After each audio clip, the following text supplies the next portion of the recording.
Hi guys, Shattered Civ here. 1 second. Let me just shut down a couple of the fans here so we got a little more quiet environment, even though I have the heat cranked. We've got a little bit of snow coming down here in my neck of the woods. We're going to see that reflected in one of our flights. I think actually what I might do is I'm going to try the Jetson 1 again. That was kind of a neat little aircraft, and it's totally you can purchase it right now. They are actually starting to do Red Bull events with the Jetson, which is absolutely bazonkadonk. So, yeah, let's go take a quick look. We're just going to do a quick free flight. I love my my Breaking Bad looking character there for my career. I haven't got very far into it, but all right. So what we're going to do, we're just going to depart London, Ontario.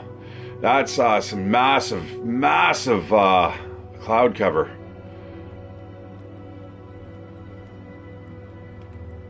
And it looks like we got a band of precipitation right above our heads right now.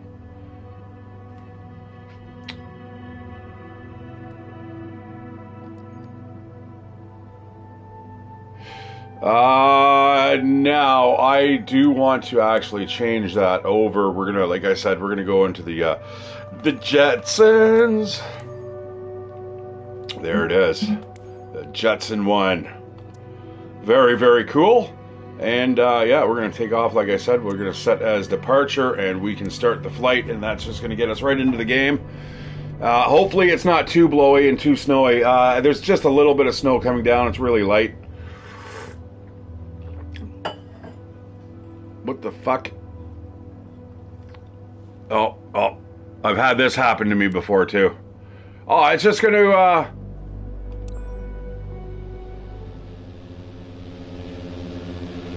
why are we up so high, man?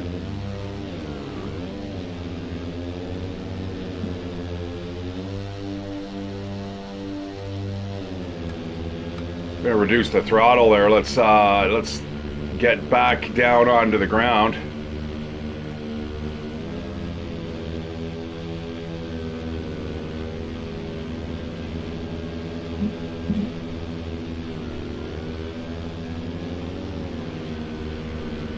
The throttle is all the way off.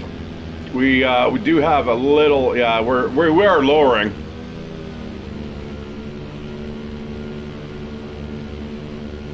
Vertical airspeed is we are dropping 1,000 feet per minute, I believe. Then as we get a little closer to the ground, so there's Fanshawe Lake. And you know what? Yeah, that's a little unfortunate. I wanted to start off the vehicle. Now it's got me flying. I don't know if I'd actually get that high in this vehicle here. Essentially, guys, it looks like a flying bathtub, like I said, with 4 propeller blades on it. So, yeah, definitely, definitely something I really wouldn't want to do. Let's go over and see if we can find my my workplace.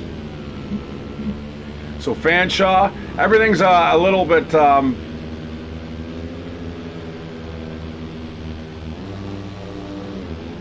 A little harder to spot when you're up in the air, and this does not go very, very fast, but all right. So that's runway, what, 60, I think, and that's 15. I think that is basically, those numbers kind of correlate to, I think, the cardinal points. I think. That would make sense. Because if that's 60, boy, this it really wants to stay in place, man. Like if you're not pushing forward on that yoke, you're not going anywhere. London Victoria Hospital. Yeah, let's head to that. And this is about it. This is basically, it's dismal. We've got a little bit of overcast. The wind seems to be great. I'm not getting buffeted around here anywhere, which is nice. University Hospital. And like I said, it is showing me points, which is really cool, guys, points where I am able to land. Where they do have a helicopter kind of landing pad, which is super, super cool. Now, Victoria Hospital, that is, we're going to have to go this way, I think, if we want to get more towards where my work's at. It's really hard to spot when you're up in the air. Especially considering it is a video game. It's See, that I believe is Clark Road. That's Robin Hill Road, I believe. These are a lot of industrial parks and stuff out here. Still, yeah, there's the oil drums. Yeah, I believe this is Clark Road. So if we follow this, we should be able, or this actually might be Veteran Memorial, which is even better because that is going to take me to exactly where I need to be.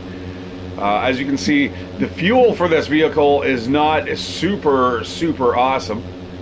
We have got we've already used 15%, just kind of lowering. That right there is the Thames River, possibly. Yeah, this would be really cool, just flying right over the Thames Valley Parkway, man. There's going to be a couple places where I used to work out here. Aha, okay, that's the football fields there. FedEx, I believe that might be Diamond Aircraft, if I remember correctly. That's or it might be it over there. Actually, that might be Diamond Aircraft, where they make Diamond Aircraft. Now I got to be kind of somewhat careful here, because these roads, like I said, they become tricky after a little while. We're just going to get a little lower down. We're going to give the people there in the cars a nice show.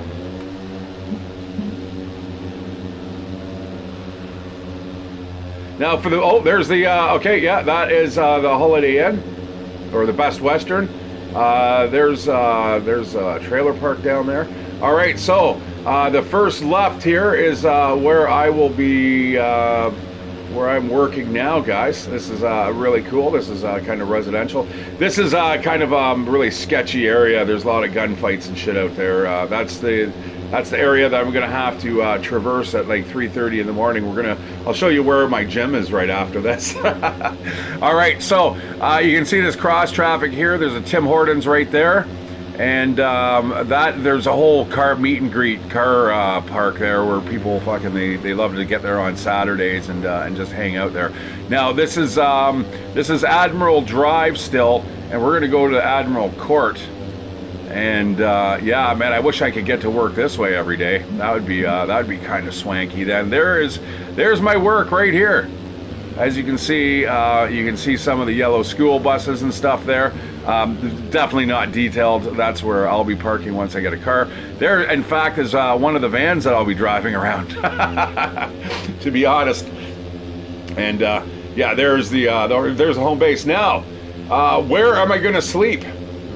I was thinking kind of back there, but there's actually there's better options over here. Easily within a bike ride, which would allow me to actually work more. If I can get to the depot back there on a regular basis, guess who's going to get more work. All right, so over here is 3M. This is the 3M plant over here. More specifically, the 3M is, I think somewhere over here, there's the actual manufacturing. This is kind of their head office. But this, guys, this is kind of the Copse of Woods where I was thinking of kind of setting up shop. This isn't as deep, though. This is still kind of open. People are going to be walking their dogs through here. There's going to be kids walking through here and shit like that. So down here, now this is a really sketchy area. Like that's Veteran Memorial Parkway. We definitely do not want to be biking down there. The less we can bike down there, the better off we'll be. I'm not 100% sure what building this is. This might be UV Trojan UV. They make pretty much UV systems for water pipes, I believe. Yeah, like something like this down here might be in order.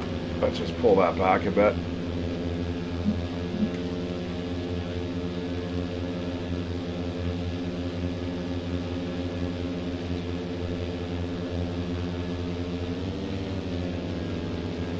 Sorry, I'm trying to. All right, so we can pull that view back, which is kind of cool. I like that. That kind of feels a little more realistic. But there's a way to move up and down your seat.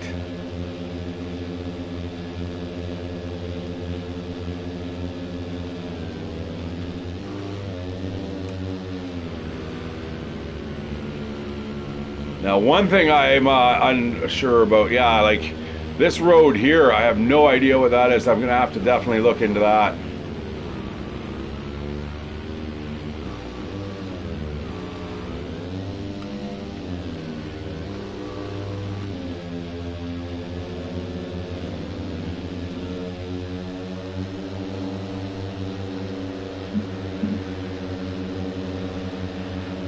Yeah, it flies really well. I'm definitely not going to complain there. Now that I think is Gore Road. I mean, if I could get up on one of these buildings, that would be spectacular too.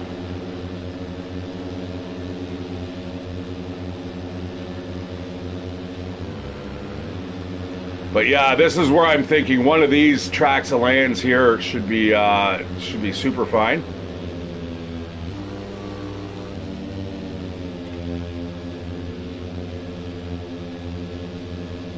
Sorry, my I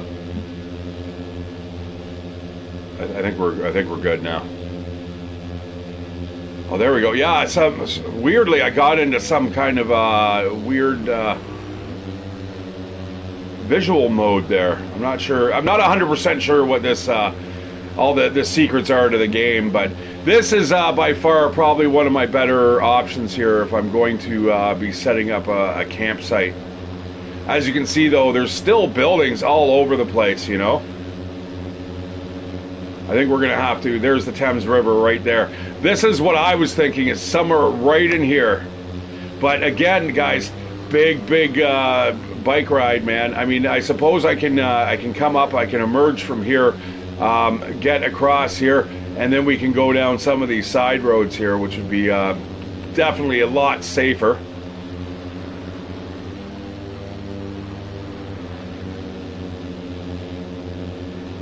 And they're definitely not as busy as what we see them as now. Yeah, this thing is really nice. It feels stable. You can just Google it now, do a YouTube search, and you can certainly look it up. So this is, I think, Crumlin Side Road. It's still quite a distance, though, from my work.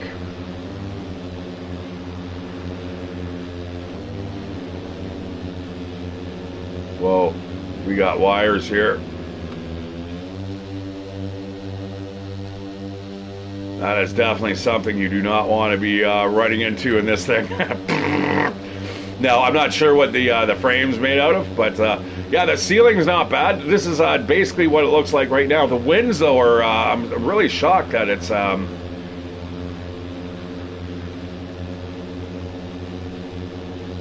see, out here is farmers' fields. I really don't want to be setting up shop there, even though, you know, right there, I mean, who the hell is going to find me there except for, you know, the farmers' dogs, which is definitely not really something I want to have to contend with, to be honest. Yeah, as you can see, lots of school buses. That's probably Lang's or something like that down there. And it may actually be part of my company as well.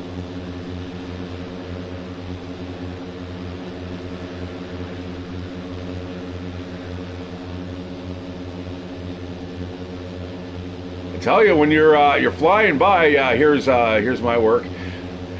So I was thinking also over here might be really good. In fact, I was thinking, you know, if I talk to one of the homeowners and just say, listen, I'll give you $200 a month if I can just kind of squat somewhere back here in your property. I will make sure that everything's fucking hunky-dory. Anyways, this is how I'll be getting home, guys. We're gonna... I know nobody asked for this, but here it is anyway. You know what I'm saying? Okay, let us turn off... For starters, we've got to turn off the fuel because, as you can see, we're under 50% charge. These things aren't meant to be, you know, ferrying you across large distances at the moment. So, yeah,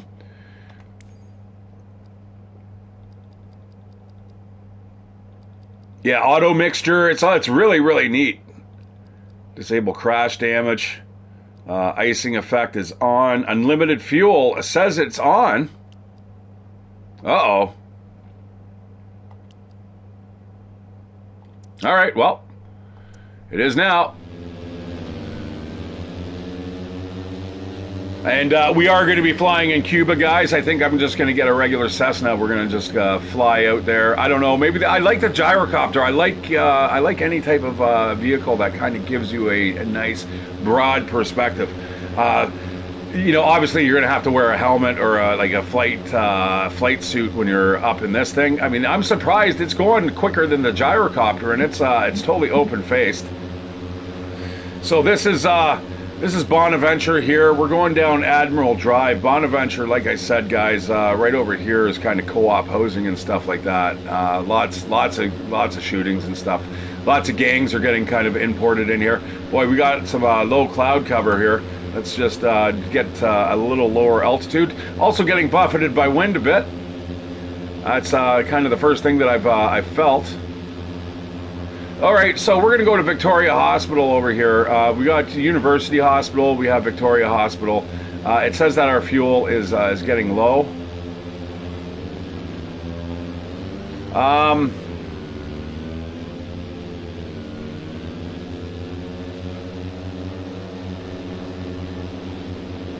Yeah, this is the kind of the road that I'm going to have to be following to get home at 4:30 in the morning or 4 in the morning. Once I leave work. Again, a really sketchy part of the town here, guys. Doesn't it looks a lot better from the air than it does when you're actually walking on the ground. All right, I think that is obviously looks like a park of some sort. Better get a little bit of altitude here.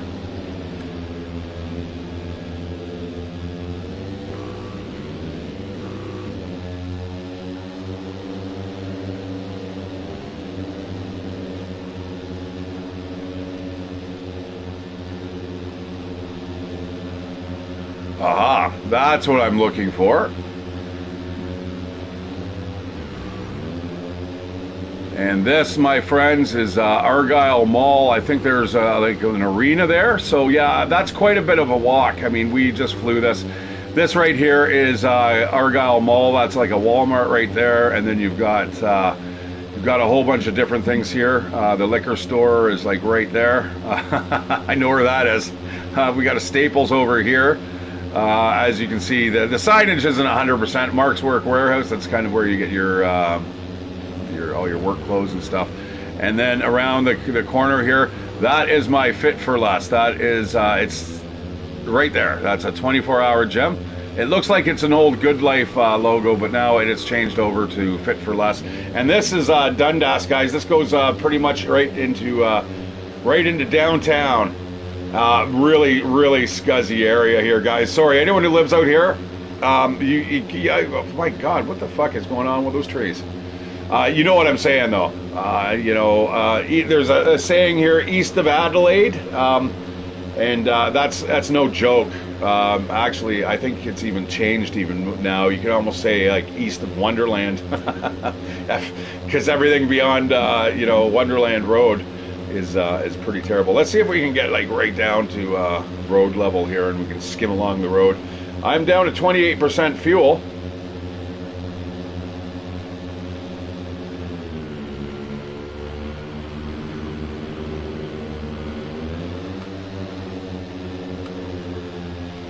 It's neat though. Some of the buildings, the representation of the buildings, I totally get it. Yeah, that's an enterprise building. That's where you can rent cars and stuff.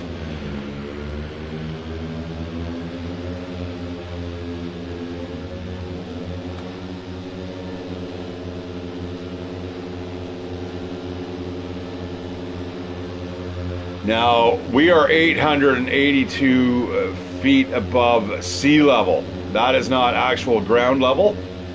Man, the buildings look like shit, eh? Now, remember, there is 150 hot spots that they have highlighted all over the world that if you go there, there's a Taco Bell, by the way. There's a sex club, or not a sex club, that's a sex shop. There's Domino's. This is 3rd Street, I believe. There's my old barber shop right in there. I gotta keep looking forward here. Yeah, she was a great barber. I had to deal with her. She'd shave my head with a straight razor, and it'd be Mr. Clean look. All right, flying down Dundas Street. This is about the only way that I'd actually want to come down this road.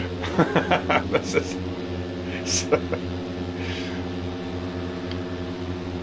As you can see, we're going to start seeing the CBD coming up here in the forefront. I'm glad I can show you my city. Yeah, this is a car lot. I think they sell Lincolns there. There's a Petro-Canada gas station. That's a Princess Auto. This is that's Highbury right there.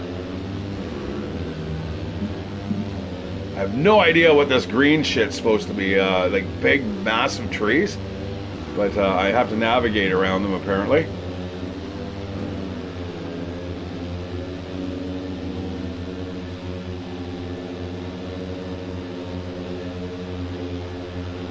All right, you're going to notice some of the houses are going to start getting bigger and bigger. Now, this used to be the old Kellogg's plant. And I don't know if it's self-storage or maybe not. Maybe this is it here. That McCulloch's, oh, that used to be a really great place. Apparently, it must still exist. It's a party shop, but if you want to get like magic tricks and stuff and like trick decks and like card decks and stuff, awesome place to go. Probably a good start. Yeah, the old Kellogg's plant, which is now kind of like an entertainment center. We've got restaurants and bars in there. There's a big climbing center in there. I remember me and a buddy, he was making signage for this one store. I wonder if that sign's still up. But anyways, yeah, it was decent. It was probably multi-stories, probably about 10 stories high. And it was just a jungle gym. You'd have to attach with, you know, you have to attach with lanyards and whatnot, so you didn't plummet to your death. What do we got here in front of us? This is just the central, the business district straight ahead of us. Definitely a nice day for flying, though, that's for sure. But we're going to get a little warmer there in a little while. We're going to go to Cuba. Like I said, maybe fly the Cessna. We'll see exactly what it looks like to be flying around in Cuba. Hopefully the weather's nice. All right, guys, this is Wellington Road. Big Dundas at Wellington. Huge kind of meeting place. Used to be where the old City Hall used to be.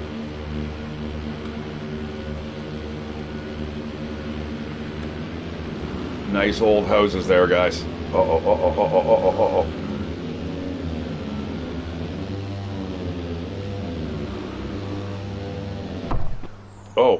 Oh, shit.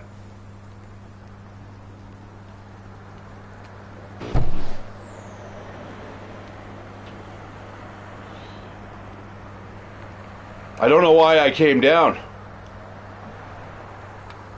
Other than, it says my airspeed is, I'm still moving. Wait a second. Let's turn off unlimited fuel.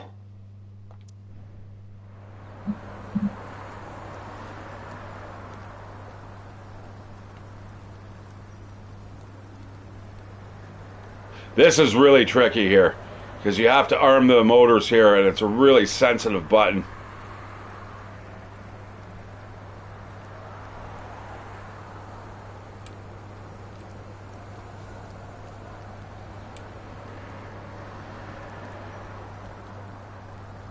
This might be the end of our flight. So you can take out the kill switch, which turns off the motors.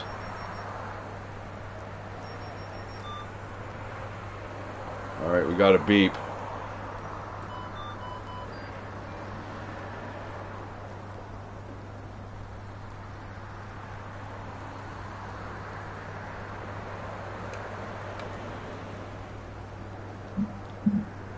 I don't know. I had this problem before. I wasn't able to take off.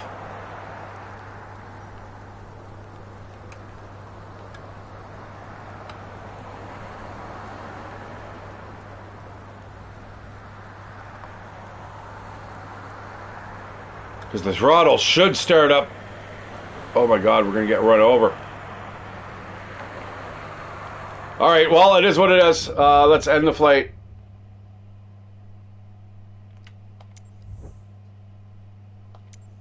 All right. Well, anyways, we got halfway to downtown, or basically we were at the edge of downtown. You can see that it's not a huge city. It's about 500,000 people, but it's growing. It's spreading faster than it's able to. Man, it's kind of a shame. All right, we're gonna go down into Cuba. Oh yeah. All right, looks like we're not doing too bad. We're going to start off right from the one tip, and I think we're just going to fly over to the other tip. That's right, baby. Now, I should probably... Oh, there's a hotel where you can, fly from? I'm worried if we're in this vehicle, it may take a little while here to fly across there. So let's see. We'll challenge ourselves. Let's see if we can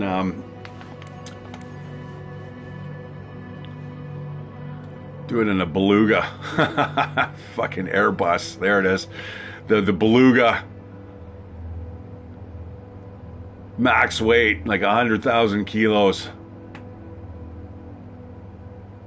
Cruise speed 740 kilometers an hour. Max altitude. So I wonder, what's the max altitude here of the Jetson? Cruising speed 185 kilometers an hour. That's pretty fast. And boy, up to 4 kilometers up, man. No way, man. The only way I'd go up that high in that thing is if I had a parachute, man. Not only on the vehicle but also on me. Fuck that. 4 kilometers up, man. No, not in a bathtub. I'll do it in an airplane, but.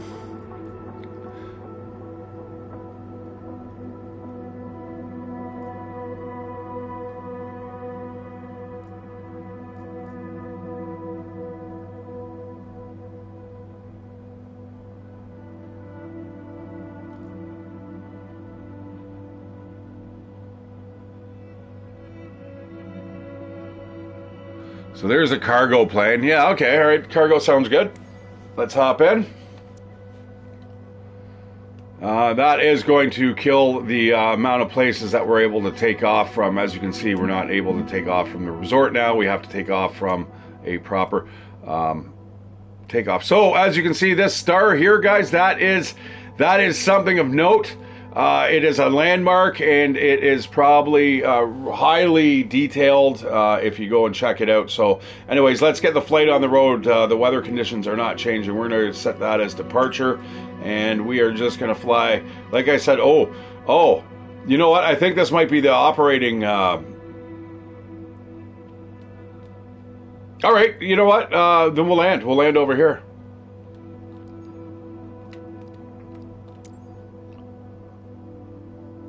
Instrument flight rules. That's not good, man. That means we're going to be basically in the clouds. We're leaving with VFR. We're landing with IFR. Like, everything's kind of is realistic, man. So VFR is visual flight rules, and IFR is instrument flight rules. But we're going to start this flight anyway. Check out beautiful Cuba. I saw Kurt Kaz there not too long ago. Beautiful. Look at that, man. Just the top of a mountain, basically. Everyone's living on there, but a very large mountain at that. A big plateau. Very cool, man. Like, if you were to strip away the oceans. All right, now, hopefully I remember my flight controls and stuff here. Oh, boy, that's beautiful. Well,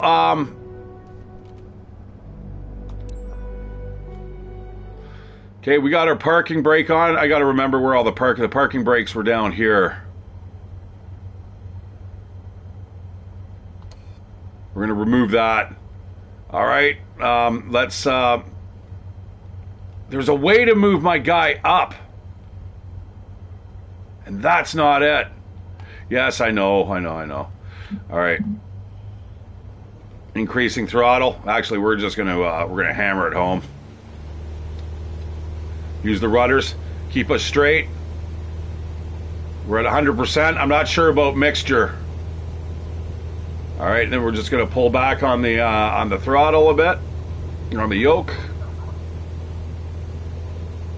And we got ourselves some liftoff.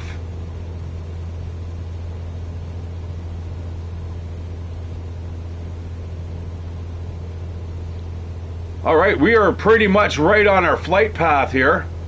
I'm not sure exactly what height we want to get it to, but it's beautiful. What a beautiful day. But we are going to be going into the clouds. And like I said, we're just going to fly, and we're just going to kind of pretend that we're smuggling drugs. or Cuban cigars. How about that? Cuban cigars works just as well.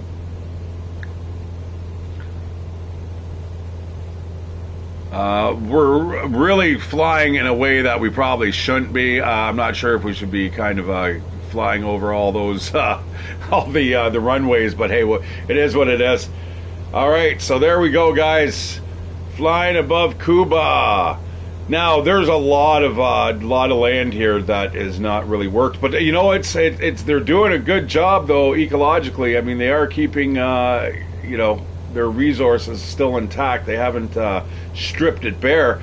Like the one time when I was flying over Romania there, you know, for Liam, I was actually going to make a nice little video for you, but I ended up chopping out half the flight with my inexperience with. Sorry, we get a little bit of turbulence going on here. I do have to fight with the controls.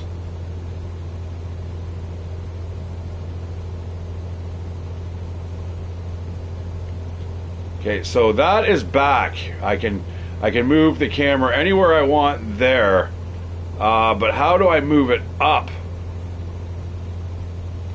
Whoa, whoa, whoa, whoa, whoa! We got major climb here. Let's reduce the throttle here a bit.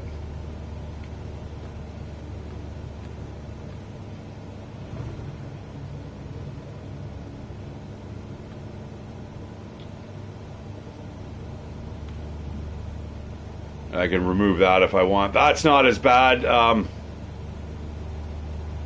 You can turn that off. I'd imagine you could probably remove that in real life.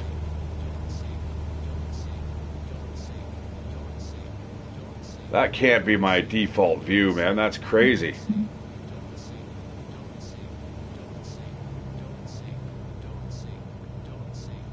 This sucker just wants to climb, man. It just wants to climb. I'm not sure exactly why. So yeah, I mean, I feel confident enough that I could probably get into one of these vehicles and fly it up to a certain point. You know what I mean? Am I a pilot? Would I go in and start writing my private's pilot license, PPL? No, not at all. Would I want to do that even? No. I don't care how much money I have, man. I'm more of a helicopter guy. I do like my gyrocopters. Planes I don't like, because planes always have to go forwards in order to stay afloat. With helicopters, you can actually hover. You know, to me, it's got a little bit of a more decent feel. A head knob, eh? Boy, I'd be clicking that thing on and off. Flight director. So yeah, we got to watch our fuel. We're at 43%. I don't know why it only gave us a half tank. Maybe it has something to do with our takeoff conditions, because basically every vehicle, it's got parameters in there. We're gonna have to speed up. We're getting a little bit of a crosswind here. As you can see, we're getting buffeted by the wind. It's not a biggie.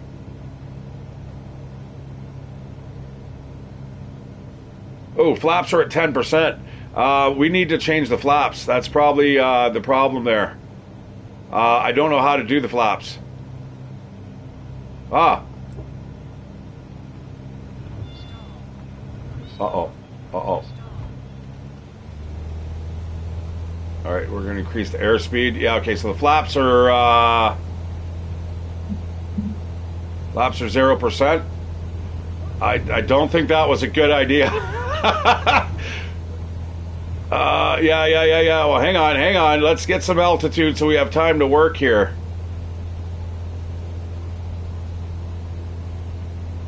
All right. Well, all right. Seems a little better now.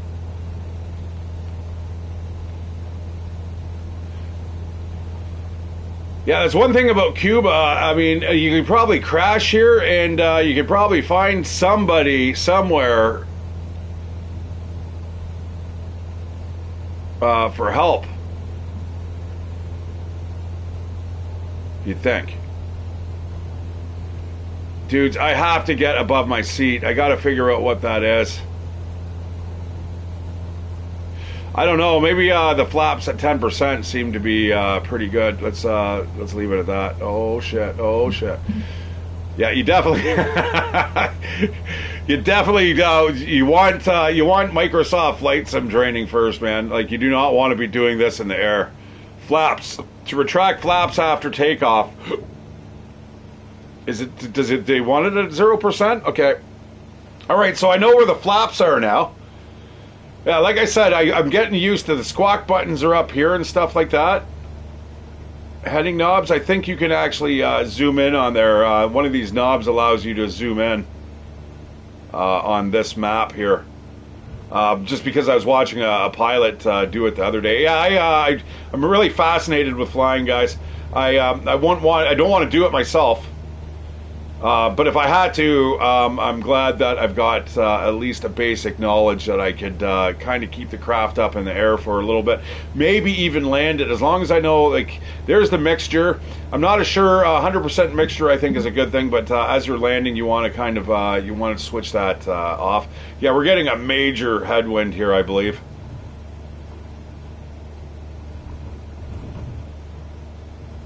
Look at that, man. We got to really fight against that. Yeah, we're getting a crosswind here from the south.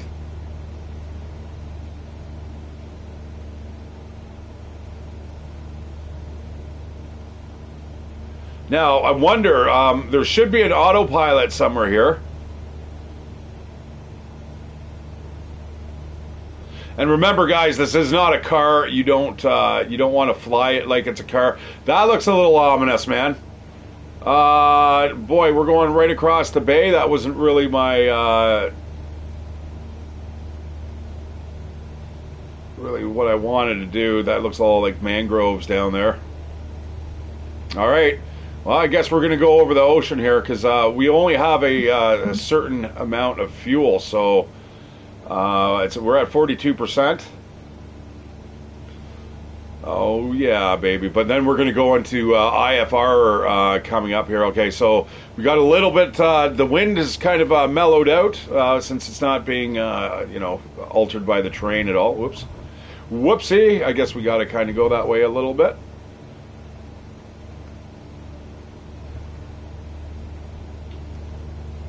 So that is forward and back. That is left and right. Like if you want to switch your seating position. But there's an up and down, damn it. Oh man, don't make me Google search this. If I actually had an autopilot, I would look it up right now. Here, you know what? Let's see if we can just find something very quickly here in the settings. General, graphics, camera.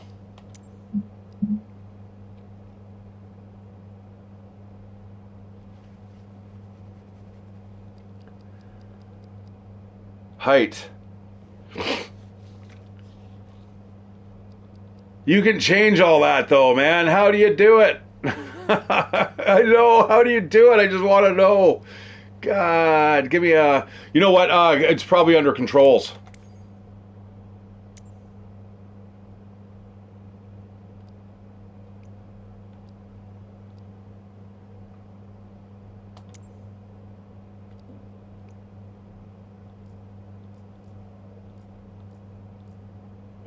Ooh, autopilot.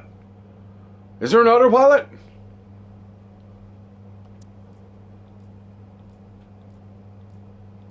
Landing gear. Camera.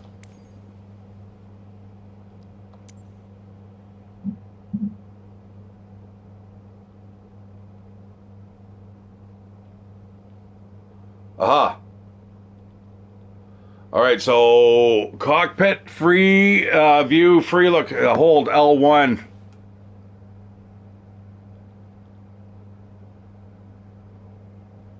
Okay, left and right is also what, 3 and 4 on the keyboard?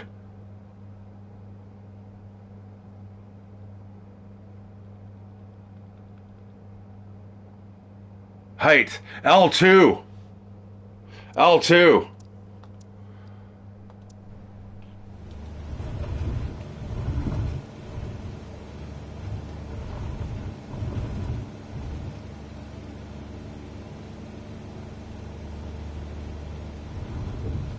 That's my rudder system, you assholes. Oh shit, now we're way off. We definitely do not want to be crashing. We gotta make sure our altitude's good too here, because that blue starts to blend into the background, the horizon. And we are, it looks like we might be flying into the weather here.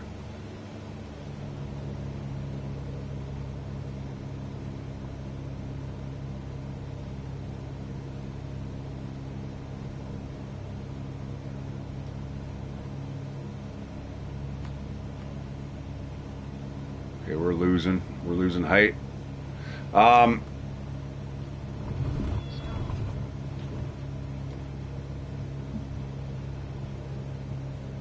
So 4, 3 and 4? No, my keyboard does not work. All right, we need more airspeed. Our vertical speed is dropping. It's all good again. That is really weird. That must be unmapped ocean, I'd imagine, or very old satellite imagery of the ocean. Our fuel, where's our fuel gauge on this sucker?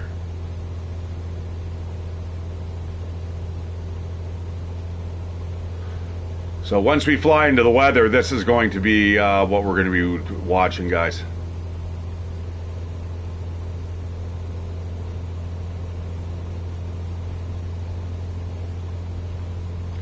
All right, I'm going to try that again. We are close.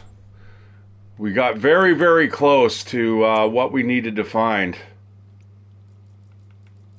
It's under camera. Oh, there's the VR. They've got the VR set up, guys. It's not available yet, but it's coming. It is coming for this game. And I want a VR helmet for this. True cockpit mode. Ew.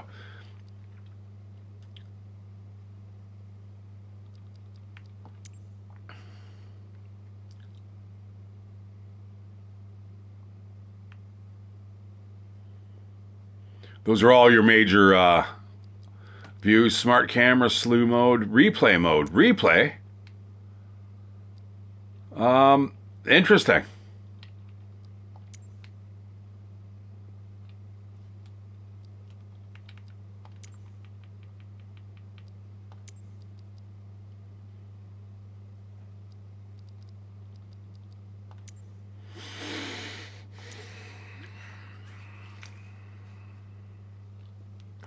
So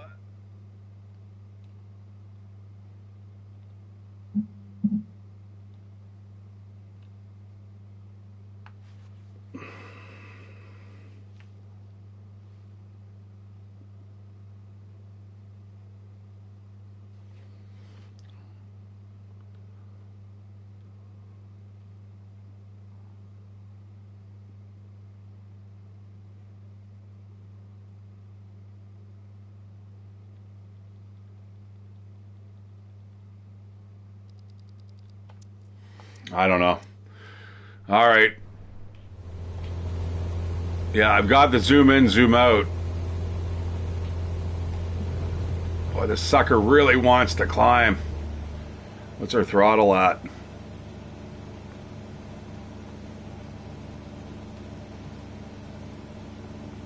That's a little annoying. I'm not gonna lie. We've got a nice turquoise blue here, and then all of a sudden you look down, and it looks like you're flying over wheat fields. That's not cool. All right, so there's the mainland, but you know what, man? You would not want to land out here. Yeah, that's really, really distracting. You would not want to land out in this bay.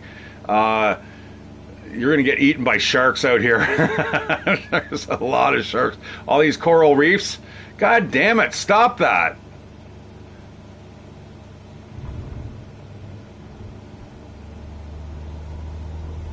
Let's see if we can get a little closer here. See if we can see what's going on. Is this like some garbage patch? What's going on here?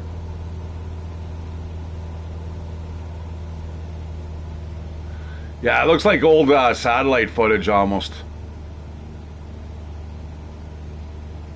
But it's weird how it fades out like that. Huh. Anyways, what's our altitude here? Okay. Pretty low, actually. 400 feet.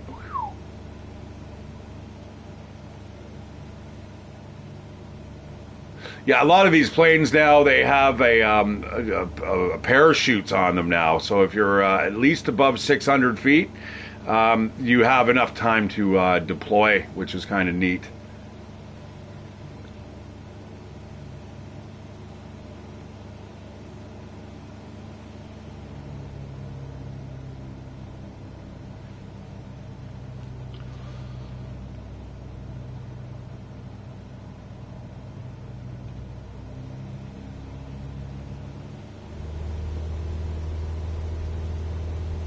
Got to find that nice balance of your basically your throttle versus the wind coming in. If you got a headwind, you don't need as much. You need more throttle and stuff like that. But you'll get a ton of lift. So you really got to kind of fart around with it. The mixture, I'm not 100% sure what that is. There's a lot of stuff here, guys. Like all these buttons here. If you want to start farting around with them and start pushing buttons, you can certainly can.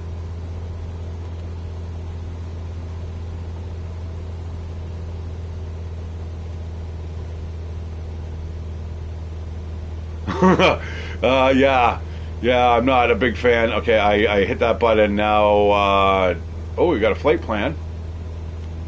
All right, we'll just close that down.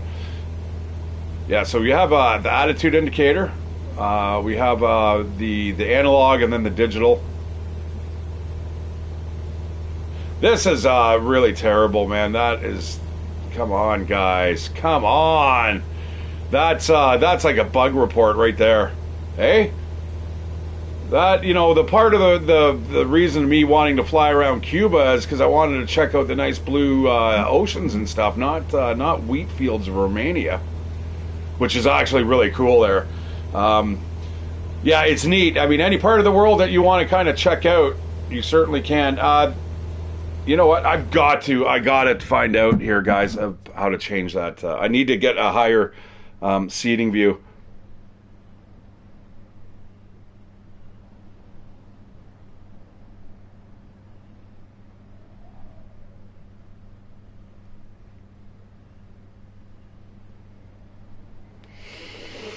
Okay, let's Google quickly.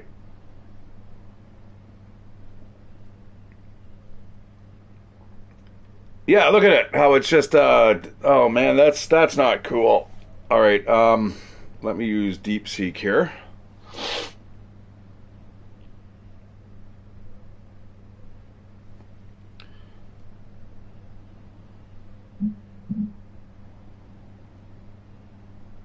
In Microsoft Flight Sim 2024 for the PlayStation 5, how do I raise the seat in the cockpit? I know how to move it forward and back. I don't know how to move it up and down, though. Yeah, apparently these AI programs and apps and stuff, there's companies that are actually suing these AI companies, because what's happening is that they're missing the click-through rate. They're basically scraping the pages without anybody having to be there, and then it's giving you the information. So, and I've said this before. I said this about 6-7 months ago. I use AI now for basically a data scraping tool. Google, I don't even use that anymore. And, if you ever have a contract or anything like that, or something legalese, you could certainly run it through the AI. Like,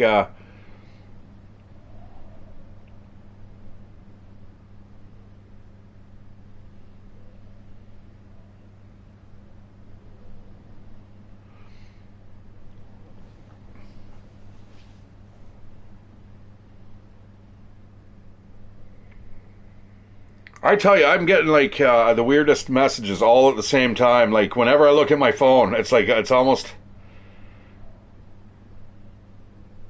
I don't want to map anything.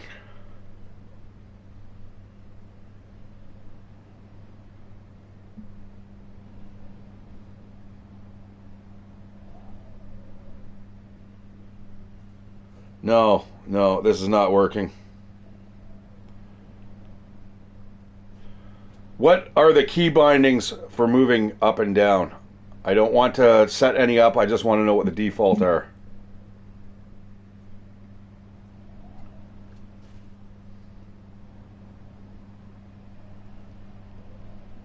That's terrible. That water effect, man. It's just absolutely brutal. The thing is, I can't remember where I ended up getting this information. I think it might be actually in the flight school where they tell you how to do this. No, they don't talk. Shift E and Shift Q.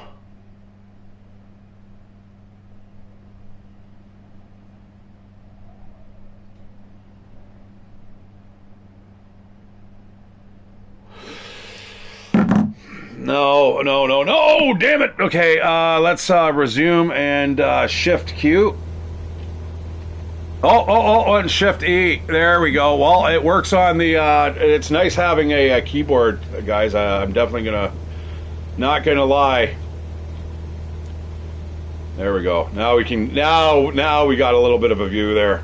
And Shift Q is down. Or, yeah, that's like, what is, like, you're like a fucking hobbit. There we go. Now we got a little bit of a better view. You ever get the feeling we're flying in the wrong direction? You know, like I don't want to really land. I know you could literally probably just dive down to that the bottom of that coral reef there, but ultimately you're not going to be able to stand there. That's okay, guys. That's really bothering me. I wonder, is there something going on here? Because those trees that I saw back in London, Ontario were pretty ugly looking too. So I'm wondering if there's something going on right now that I don't have a patch, or more importantly, I've only got 20 gigs left on my hard drive for my PS5. So that could be something. Yeah, we definitely got a nice speed going here. Definitely a lot faster than the gyrocopter. The gyrocopter only goes something like around 70, I think, is the tops. We're doing like basically double that. It's in some circumstances. Oh, it looks like we've got a little bit of an island coming up here. Let's we can do a little bit of a flyby through there, past there. That'd be nice. Fuel's down to 39%.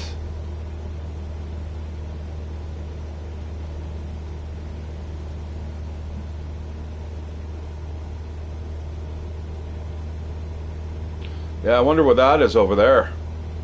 It's quite a distance, though. There's mainland Cuba. We are like really far. Like I said, landing in here, guys, would be an absolute nightmare. Like if you want to get eaten by sharks, that's how you get eaten by sharks. Go swimming in there. At least okay. It looks like everything's sorted out. So that must have been, I think, old satellite maps, guys. And now I think it looks like we might be back to the original scheduled broadcast, which is really nice. Yeah, I definitely like having a keyboard attached to the PlayStation for sure, especially for games like this. Now, ultimately, what I want to do is once I get the VR, it would be really nice just to, you know, fucking nice, so we can throw our drugs out in case we get caught. Oh boy, that'd be beautiful. And the weather, guys, it would be what, nice and hot there right now, right? I think in the summer, the fall, it's really wet, and then it starts this time of year it starts to dry up and stuff. Yeah, there's an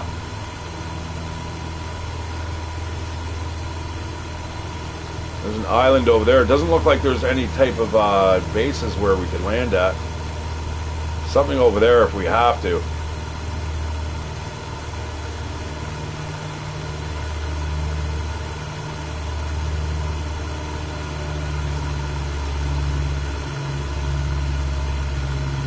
All right, it's almost hands-free now, guys. Almost. Got to do the odd correction here, but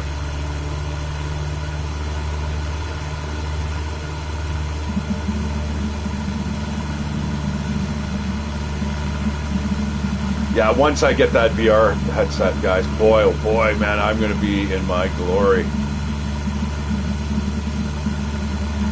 Oh, don't start giving me the weird movement with my controller. I had that yesterday. I think it's because the battery was dead the whole time, and it was I never got it a chance to recharge. Sounds like also I'm getting a patch here of some sort.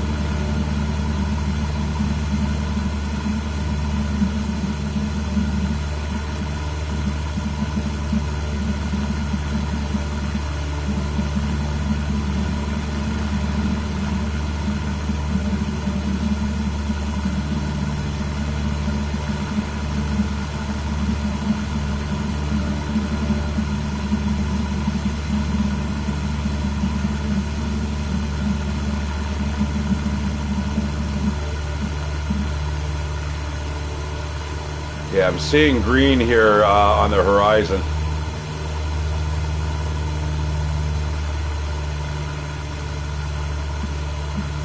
I don't know what I'm doing here, and I have no idea how to use any of this instrumentation. I'm the six-pack guy, and when you talk about six-pack, you've got basically 3 on the top, 3 on the bottom. When it comes to the controls, you've got your attitude, you've got your altitude, you've got your fuel, you've got your wind speed, and so on and so forth. I can't remember what the other 2 are. Probably.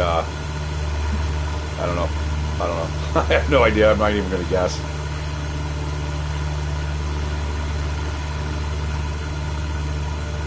Imagine being a flight instructor. I would never do that in a million years.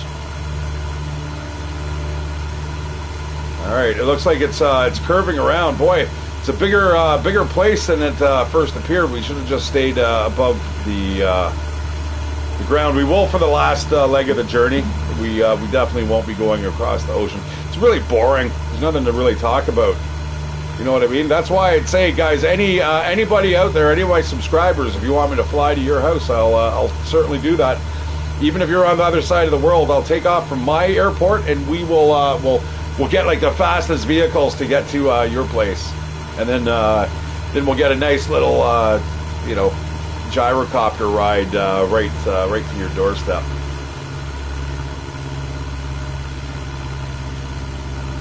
Altitude is approaching 800 feet.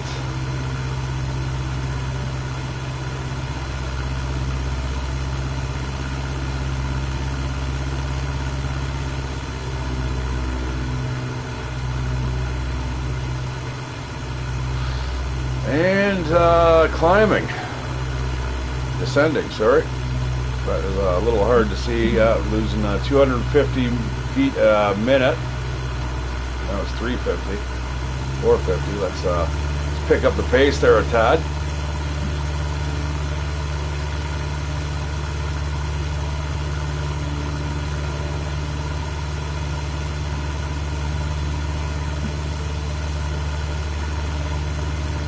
Yeah, I've got a long torso, guys. I need to be able to see over. If I was any shorter, I mean, I couldn't fly the vehicles. What do we got here? 550. That's pretty low, man. Any lower, we can start hearing the splash of the waves.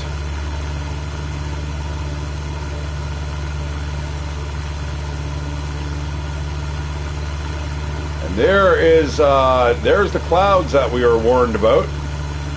And we are going to start getting rocked by wind too, if I remember correctly. I think.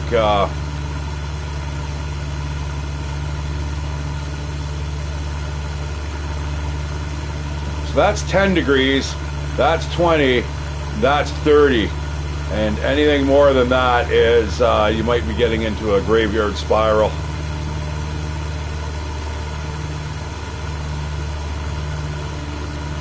What you want to do is you want to bank like about 10 degree increments. So you line it up with the horizon.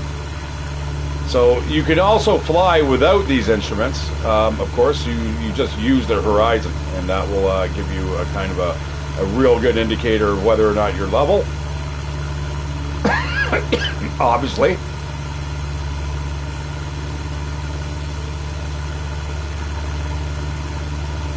Yeah, I wish this thing would follow along.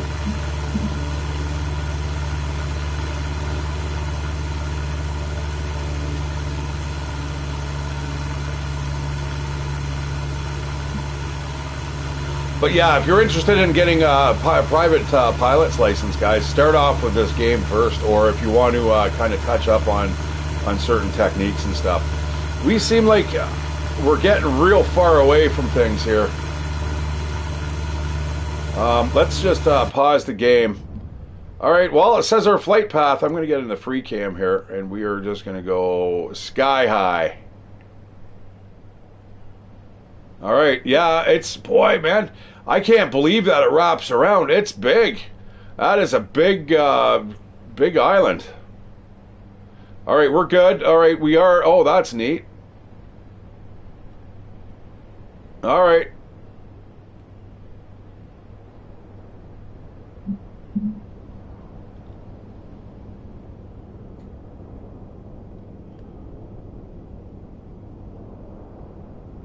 Okay, as long as we got an end in sight, that's all I care about. I don't want to be flying around and going like, where the hell? I don't know what that is off to there to our right. It looked like, that's not the Dominican Republic, is it?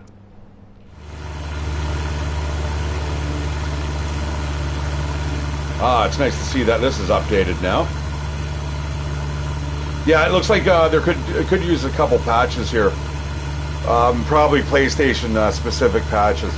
You know, the one thing I like about getting Microsoft games, and vice versa, it works the same way. Anyone who's getting a PlayStation game that's gaming on the PC or the Xbox, this has already been vetted. All the quality of life improvements have already been made and implemented in the game, right? So it's almost like everyone else play tests it for you.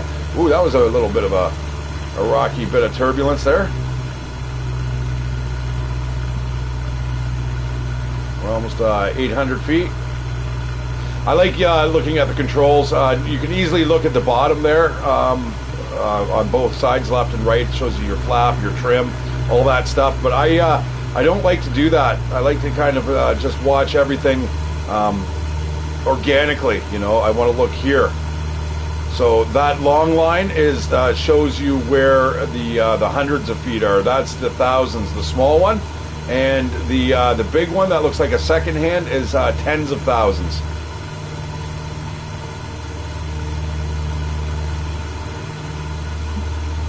Now, airspeed, again, I wish if I had a high-end monitor and a bigger screen, like that's closer to real life, that would be really brilliant.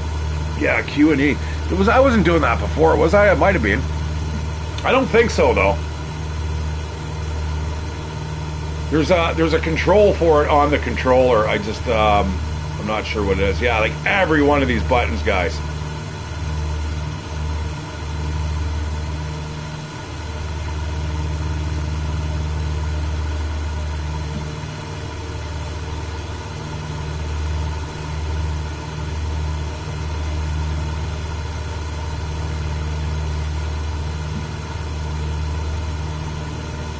I don't want to start farting around. I mean, I wouldn't do that in real life, so right now, I mean, it's okay when you're on the ground, but again, this is how you learn everything. If you want to fly a particular vehicle, I mean, this is how you're going to do it, right? There's your flaps. We know that for a fact. Let's put this other yoke in. It's always nice to have the redundant yoke. But in the gyrocopter, it's really nice to take out because it blocks a big chunk of your view here. All right, so yeah, we got those windows open just in case we got anybody trailing us here. Let's make sure that nobody's following us. We don't want to have to throw out the packages.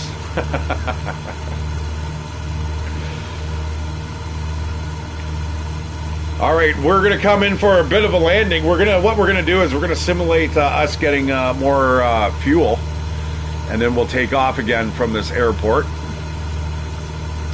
and we'll get to the other end of the island. So as you can see, I mean, it's a big island, but we can certainly fly over the whole place in under probably what, an hour.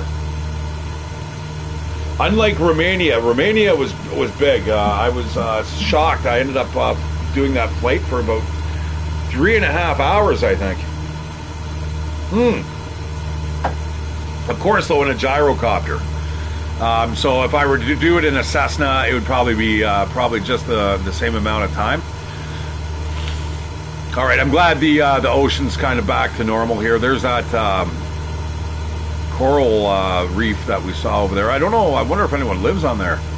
It'd be nice to visit. Although, again, a really big boat ride. I don't know, man. Like, the weather could change. I love boats. Boating is actually, I love water. I've got this real affinity to water. Don't ask me why. All right, so we are at like 1,400 feet now.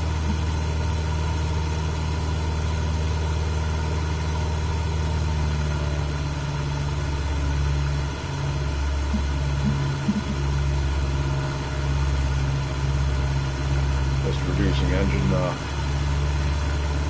throttle just a tad.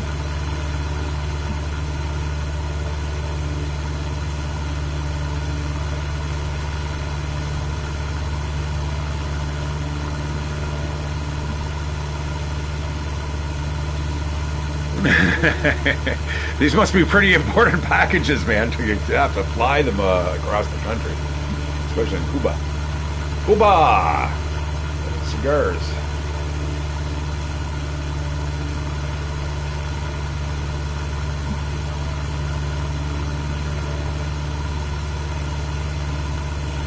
Yeah, you know what I should do is probably do a couple YouTube searches on what all these buttons do. Like every button, guys, is toggleable.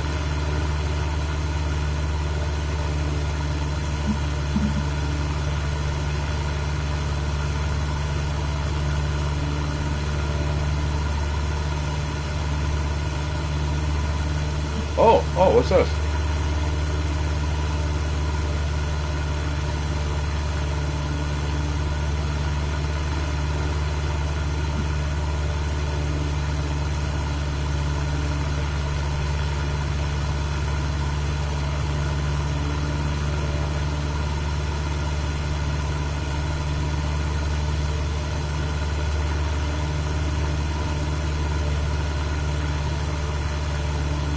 I wonder if that changes that, so it will start showing weather patterns at that height.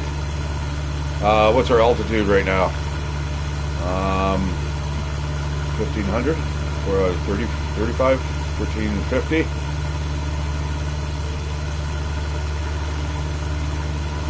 There's the weather we are warned about, and it's IFR. Now we can do cloud. What is it? Scudding.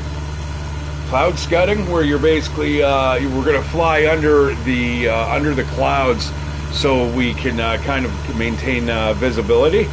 Trouble with that, though, now in Cuba, that's going to be work out fine because there's not really any large mountains that we have to watch out for. But yeah, you got to be careful, because as you're flying under the clouds, it can get incredibly low, man. You can get down to, you know, sometimes the cloud layer is down. It's fog. If it's fog, I mean, the cloud layer is literally on the ground, right? So, yeah, you definitely want to...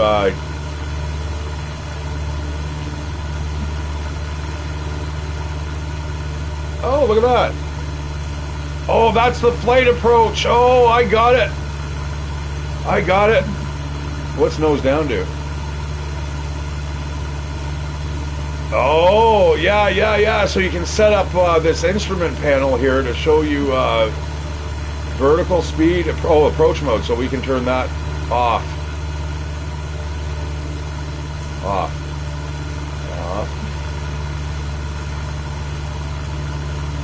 Now, I'm not sure if everything actually works. The buttons may be there, whether or not they work and they have an impact in the real world is a totally different story. Such as I could open that door, but it doesn't allow you to, because you'd be you'd be insane to open it. Now we are going to have to get back to Nobody Wants to Die. I'm really digging that game. What I'm gonna do is I think I'm gonna play it first, and then we'll do a kind of a stream and check it out. Although I didn't get a lot of views. A lot of you guys didn't seem too super interested in it, but it is what it is.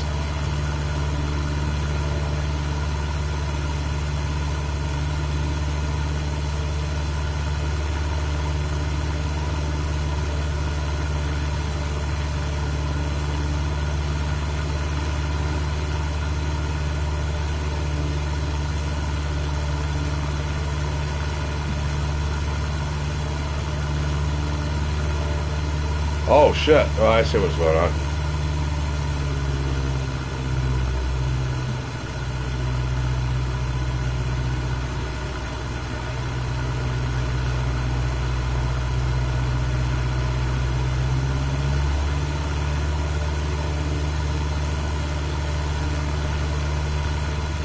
All right, fuel is at 35%. See, our flight path is actually shown on the digital attitude indicator, which is interesting. I've never noticed that before. I don't know if it's a button that I've pressed.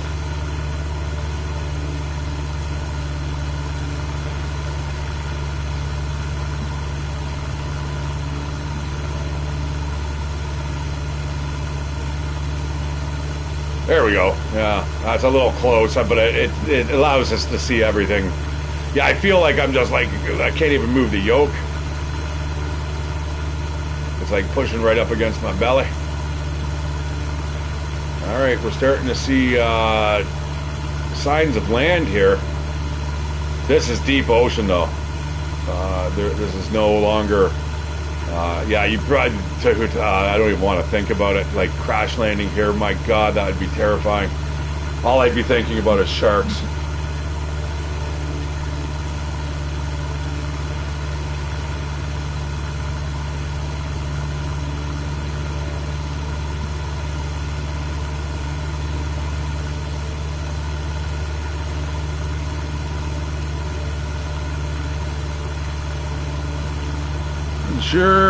Assure that all contaminants, including water, are removed from fuel and fuel system before flight. Failure to assure contaminant-free fuel and heed all safety instructions and owner advisories prior to flight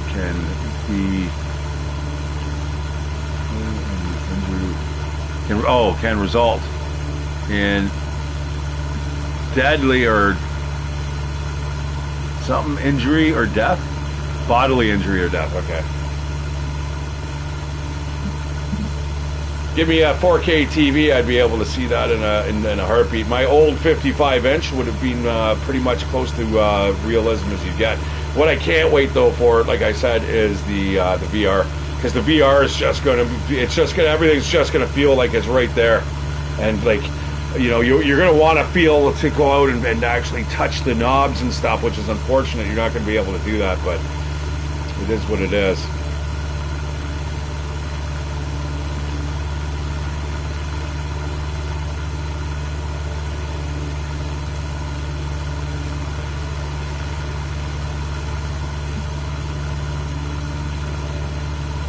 Yeah, you know what? I think if I were a pilot, I would be taking the long way around here. I would definitely be flying, I think, over the land.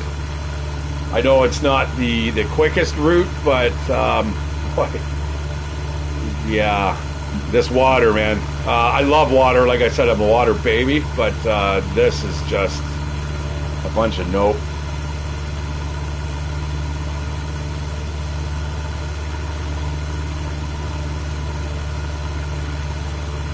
Another way, if you're in the clouds, if you see your compass there changing like it is, you know that you are in a turn. because when you're in the clouds, guys, you sometimes, like, if this was out, you're going to have no other way to figure out whether or not you are level. You need to make sure that that compass stops turning, like so. So far, so good, though. The flight's looking pretty good, and it's super smooth. Now, like I said, I do like to take off on really weird days. Like if there's a blizzard out, I'd love to just test my skills. And if you start hearing about people with crosswinds and stuff when it comes to air flight, like getting in their planes, it is serious, man. Like the crosswinds can be brutal. And if you YouTube idea of the crosswind landings on some of the larger planes, these things are almost landing like sideways. It's impressive how they're landing, and you totally have to do that. You got to hit your aileron and you know. But then at the last moment, you have to straighten out because you can't land sideways, or your wheels are fucking blowing up.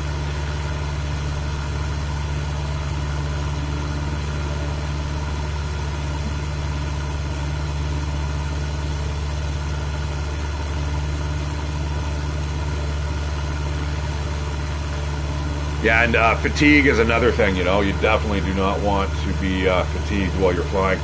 Like imagine, like I can drift off sometimes in the car over long distances. I mean, I'd have to be already fatigued to begin with, but yeah, it can be deadly.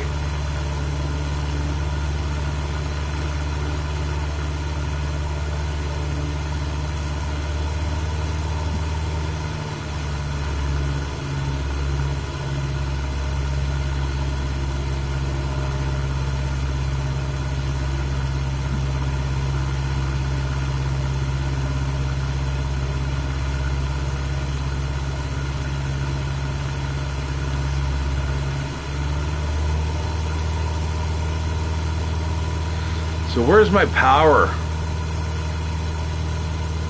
I definitely need a 4K monitor for this, though. I mean, there's so many gadgets and stuff that, you know, although in real life, man, I'd be hard-pressed to see some of that stuff. Like, you definitely need to know where those buttons were, like heading select mode. Like, what? Oh!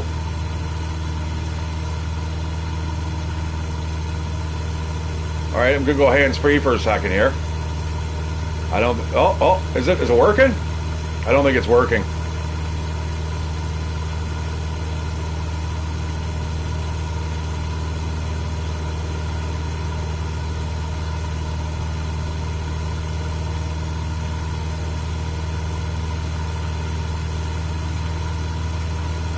I don't think we seem to be deviating.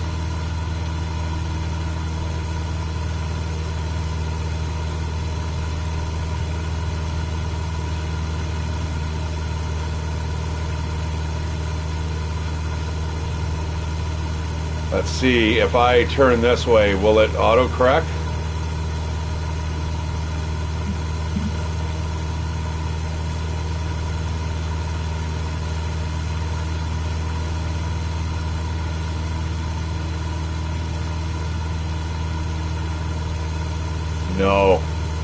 No, I don't think there's more settings that I need to know. Like the heading knob.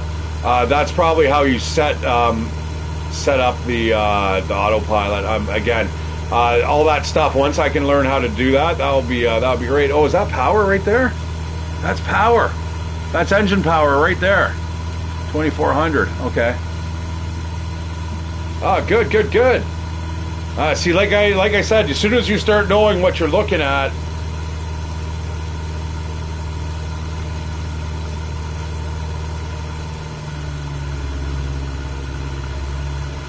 Oh yeah, okay, all right, yeah, nice. Now I don't even need to look at any of the indicators here at the bottom. Oh, sweet.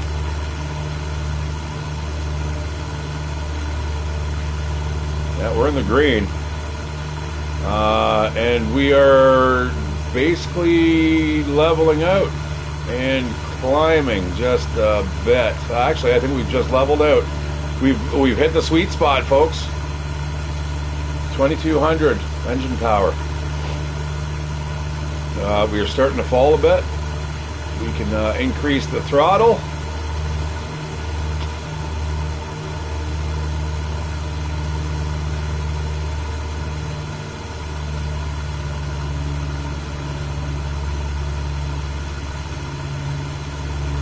Now, it's saying that remaining on your flight,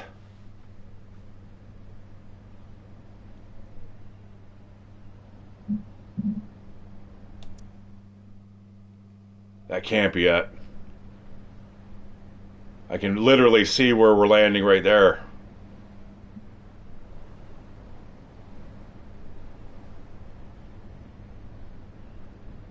Yeah, is that like Puerto Rico and stuff underneath us? I'm not 100% sure.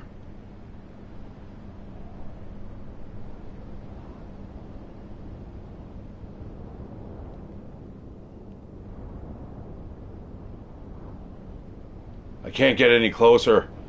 Why do I feel... Okay, there... Is this Cuba?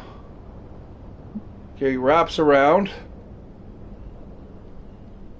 Oh, it is. It is. Boy, it's just it's a big, giant place.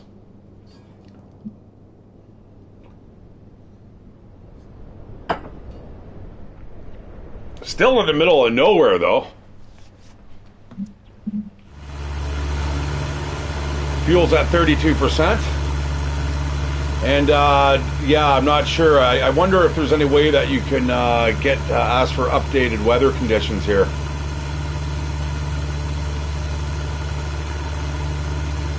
Alright, just lean back here, enjoy the flight.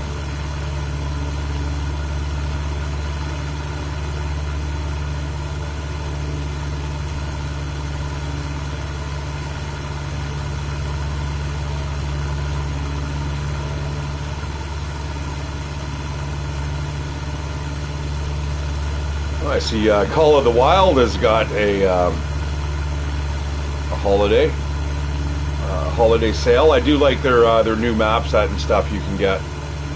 Balefire, I hope you downloaded that, bro.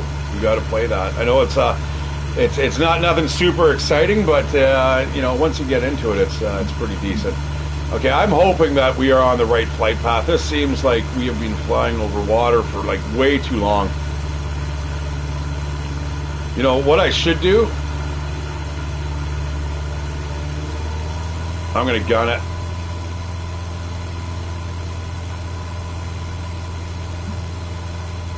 We're gonna get up to about 5,000.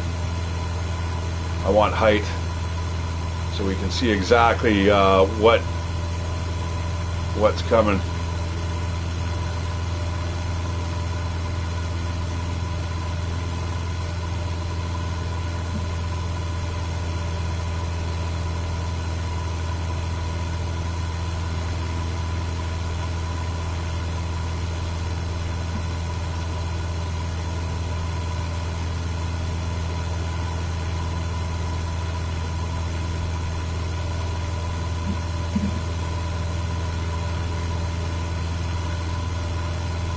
Now, your aircraft does not perform as well at higher altitudes, especially depending on the vehicle. I'm not sure what the operating, the ceiling height is for this vehicle, but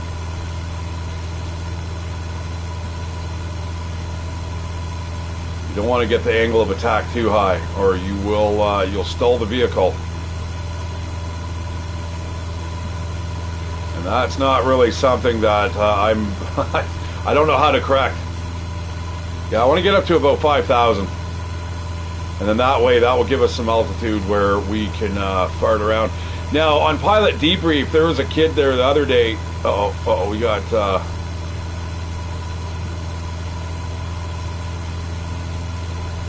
what, is 3,200 the max?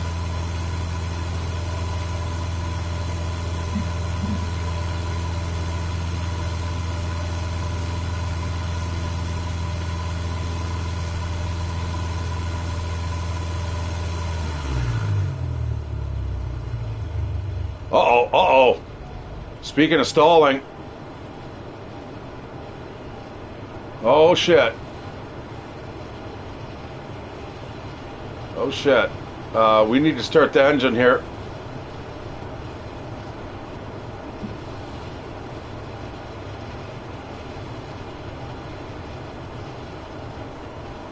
Uh-oh.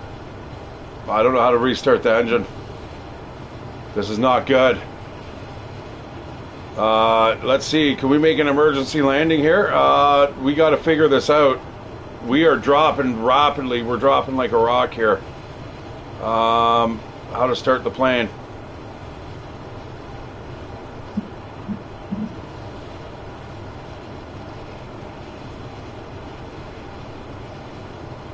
Oh, we're going down. We're going down. Oh no! We're going down into the ocean. My worst fear. No!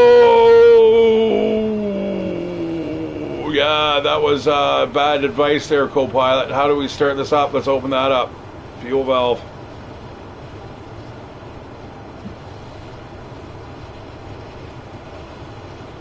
Oh shit. Well, we can certainly we can make it a softer landing, that's for sure. And I guess we're swimming that direction once we land. Oh, we're right above the ground. Here we go. We're going in. We're going in, guys. Hold tight.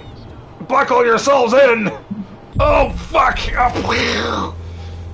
We're back on track. Like nothing ever happened, my friends.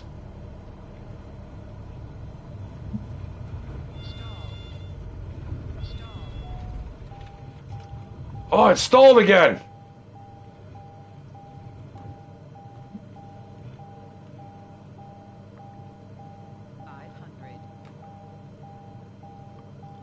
Do we have to get out and like spin the propeller? I don't know what's going on here. This is something that it will train for this. Oh my, yeah, no, we got to keep the nose up.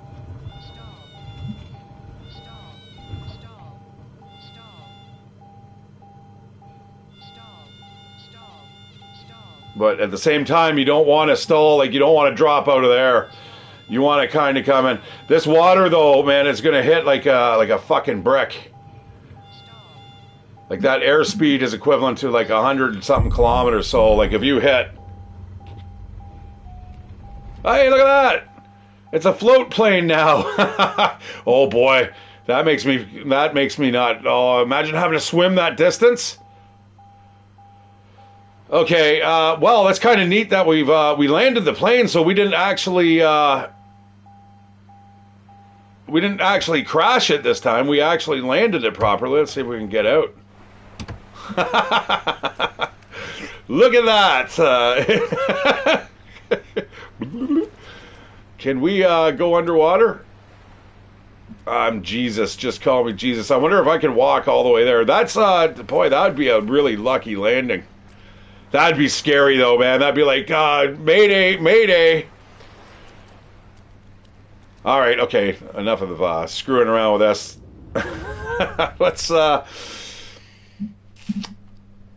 I can't really resume it. There's just nothing I can do.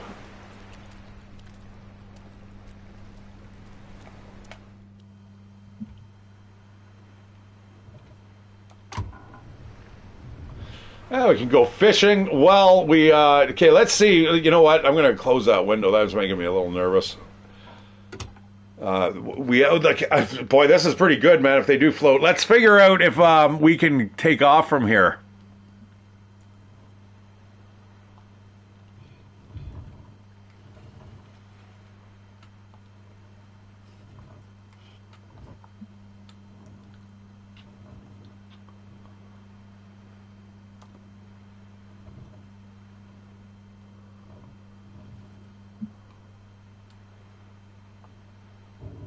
What, those at like, what, 10%, I think, is takeoff? Takeoff. What? What's this flashing here?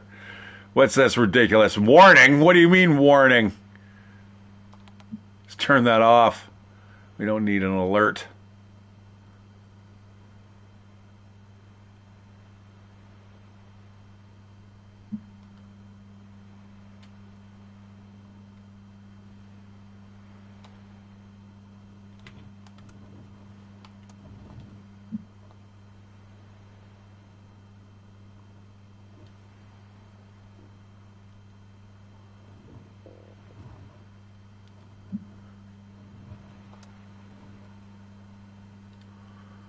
Probably should have the landing lights on, eh?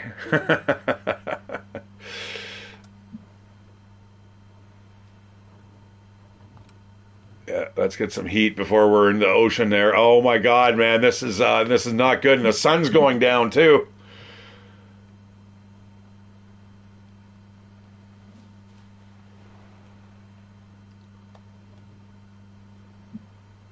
Well, all right, okay, let's start. That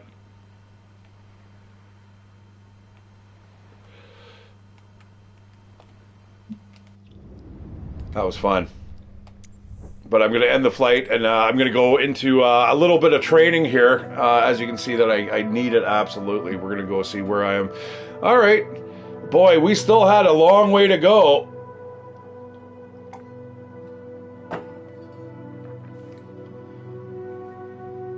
Yeah, we still had a really long way to go, because were we going to land somewhere over here? Holy.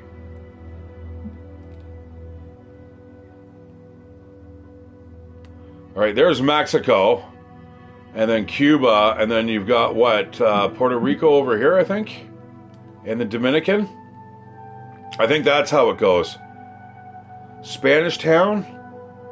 That rings a bell. You know what we should have done is just, we could have probably done it quicker just flying to the Keys. Go from Havana to, right across to, like Miami. You know what? That might be a thing. You guys want to do that?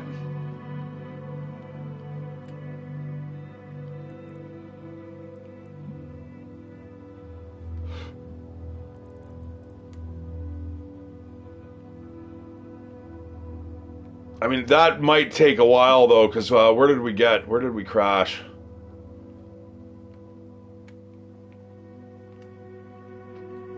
Yeah, you know what? I'm going to take off from Havana. Set his departure, and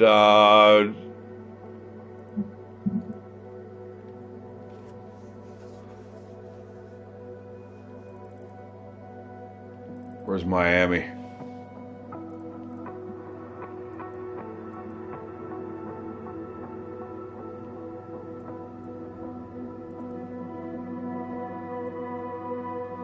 I'd like to stay out of the clouds if I can.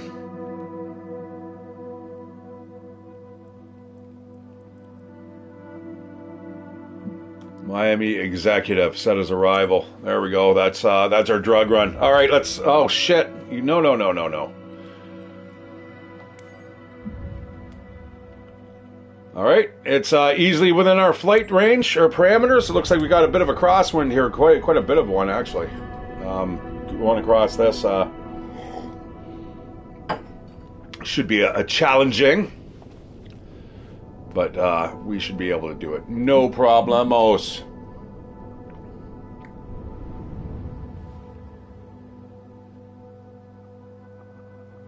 A little overcast.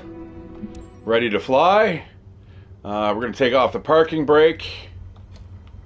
Hit the gas.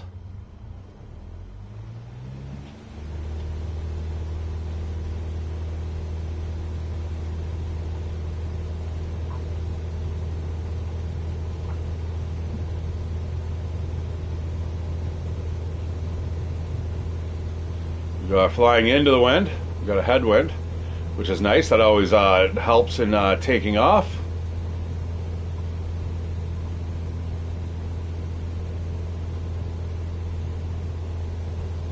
All right. Get to see a little bit of Cuba before we end up taking off here. Let's get a little bit of height here in our chair. Whoop. All right.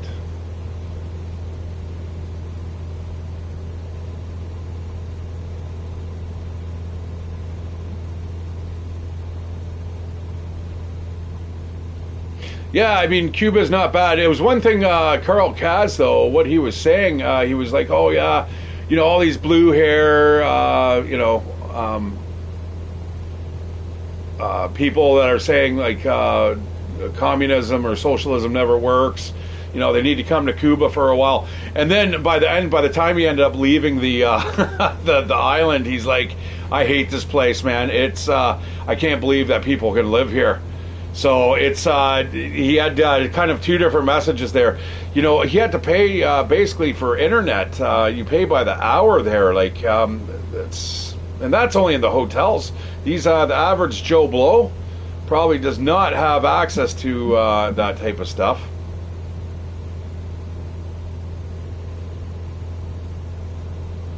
All right, we are now course corrected to the Keys, the Florida Keys.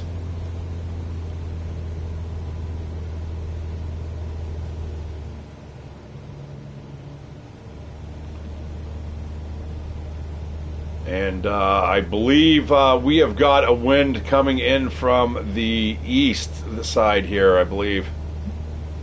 Now, that could change at altitude here. Wow, I can't believe I stole the vehicle. It was just what I was saying, too. Boy, oh boy.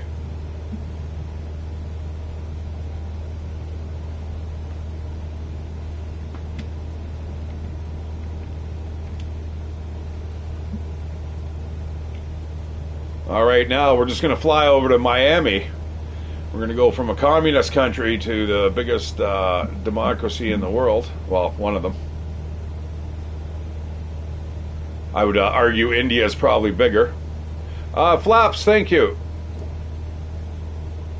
I forgot all about that. And normally you'd have landing gear and all that other stuff to worry about. As you can see, guys, I'm not too interested in flying any of the big jumbo jets and all the fighters and stuff. But, well, I'll get there eventually. Again, this game is just one of those things. It's a sandbox. You know, it's like Microsoft Train Sim.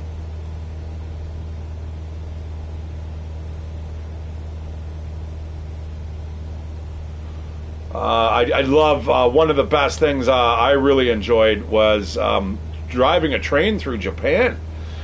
Man, the amount of all you see is just house after house after house after house, and it just doesn't end. It's just a big metropolitan built-up area. It's absolutely mind-blowing how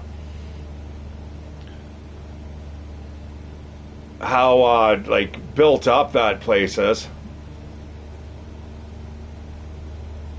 Okay, this isn't going to be too bad. I'm not sure. What are they saying here, reporting here? 2 hours for the flight? I think these numbers are off. I'm not sure if I'm reading that correctly, because it's definitely not 700 kilometers to get to Miami there, guys. There's fucking no way. Here, I'm going to even like Google map it while we fly.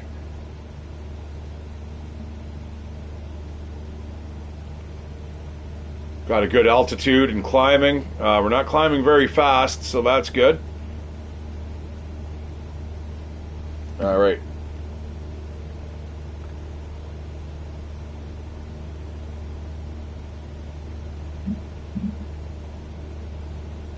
Google Map. Yeah, not even close.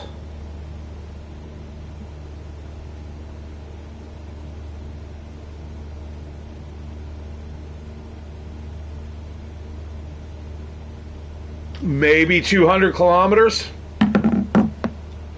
And, you know, if we get a pretty good wind airspeed here, if we get some good height, what we'll do is we'll just, you know what, let's crank the engine. We'll get some decent height, and then we'll fly in.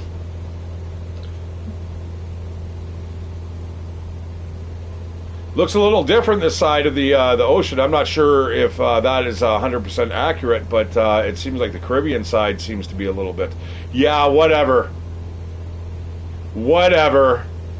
We're not fucking around with that, man. There's no way. Or are we?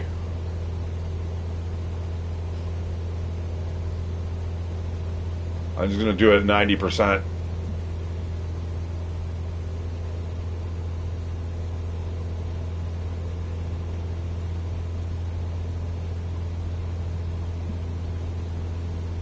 All right, we're getting up to the cloud level here.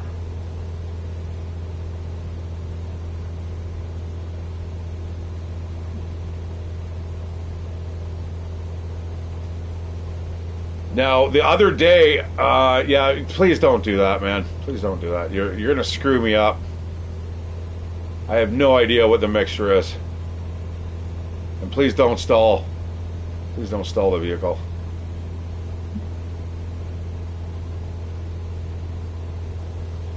Boy, it's nice smooth sailing up here though, man. There is like literally no crosswind or anything. It is really nice. Boy, that's high up. I love it. So yeah, the other day I ended up playing in a hot air balloon, and I got up to like 11,000 feet, man. And it was snowing, and it was out. I was going out over, I think, Lake Ontario. And I was just getting blown out there, and guys, man, I tell you, you just feel like, oh God, like you just want to step away from the edge. I can imagine it in virtual reality, man, like taking off, you'd be like, oh, I gotta sit down.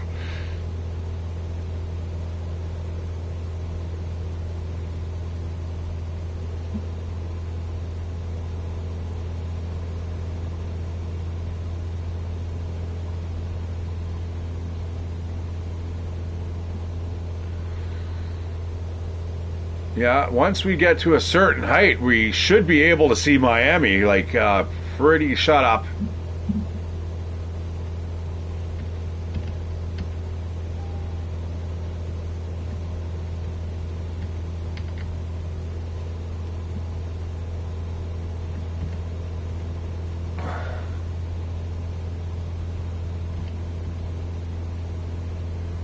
I don't want to go too crazy with the mixture.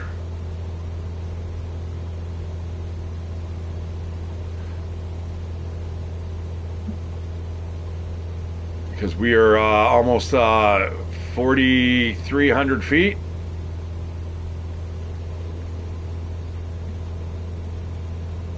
And I think we're going to cut back on power a tad.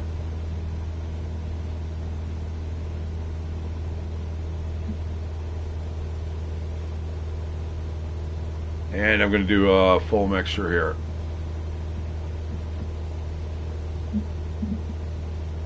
Like I sound like I know what I'm doing. I have no clue.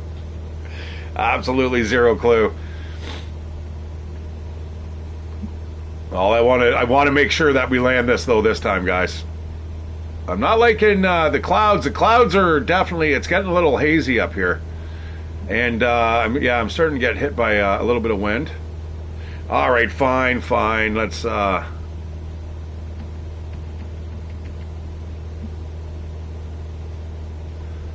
that's as good as we're gonna go. I'm not gonna fart around too much.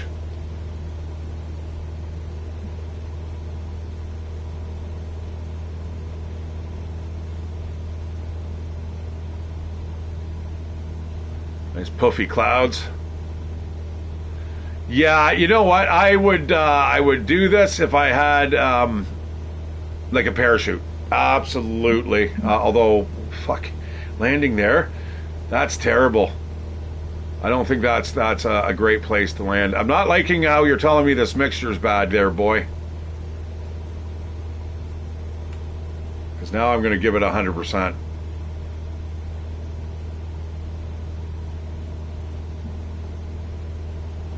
We'll fly through that cloud just so we can get kind of an idea.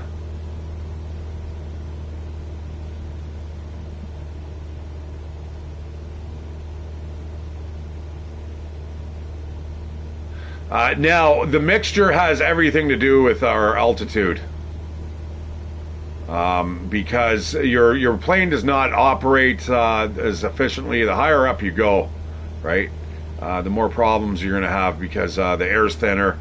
And that's why you have to introduce the mixture.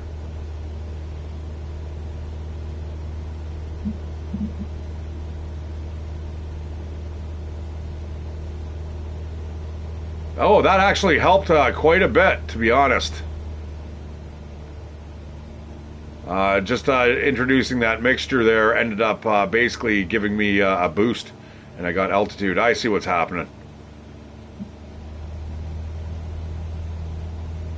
I do want to hit that though. We were flying through that cloud, so that's another thing, guys. If you ever get lost in weather, you want to make sure that you are kind of you find a cloud, and if you use that as a guiding point. But if you're actually in the weather, might be a totally different story.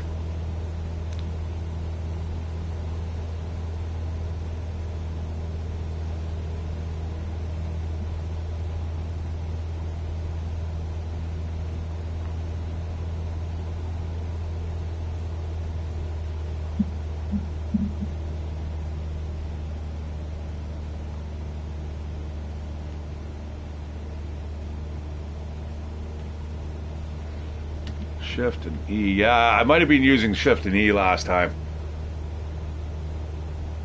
You know what? I'm not going to bother. We seem to be on kind of a nice little flight path now. That cloud is, once you get closer to it, you kind of realize that it is just made out of gas, so it does kind of dissipate. It looks like something from afar, but we are definitely at the cloud level, though. Cloud layer at about 4,800 feet.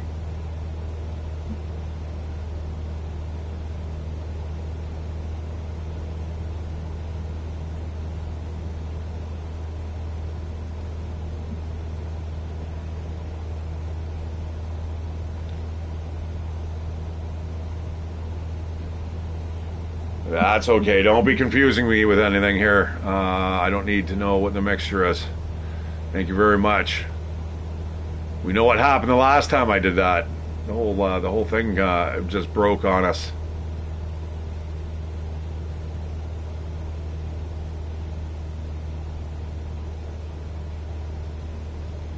All right, Cuba is now fading off into the distance, into the haze. It's still over there. It's big island, man. Wow. And we should start, we're going to probably see the Keys in the next, I don't know, 10 minutes or so. I don't know what that means, bro. I don't know if you want me to increase it.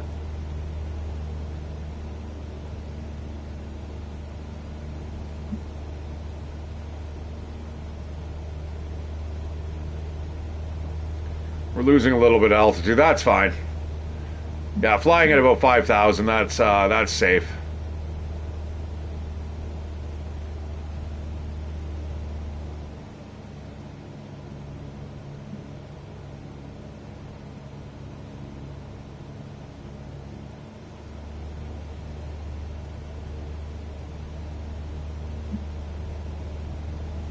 It's funny, I've got a co-pilot chittering in my ear, but look at all he is just a bunch of packages. Is he hiding behind me? Is that what's going on?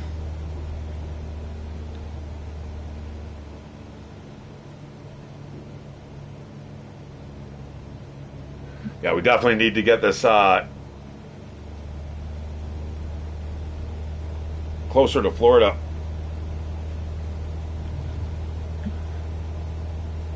Because it is in the Eastern time zone, which means the sun will be going down. Now, we are further south, so we should have a little bit longer light. It's not like in Canada where the sun's down by 6 o'clock. In fact, it's starting to set now, although it is getting longer after the 22nd. It is the first day of winter today. Is it? I think it is.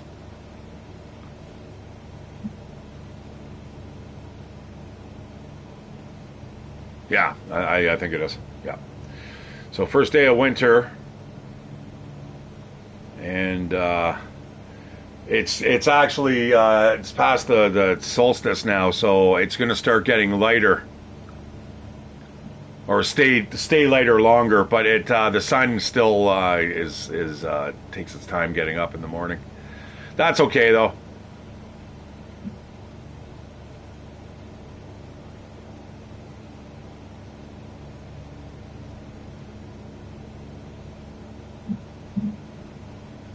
I've got to really fight with this all of a sudden.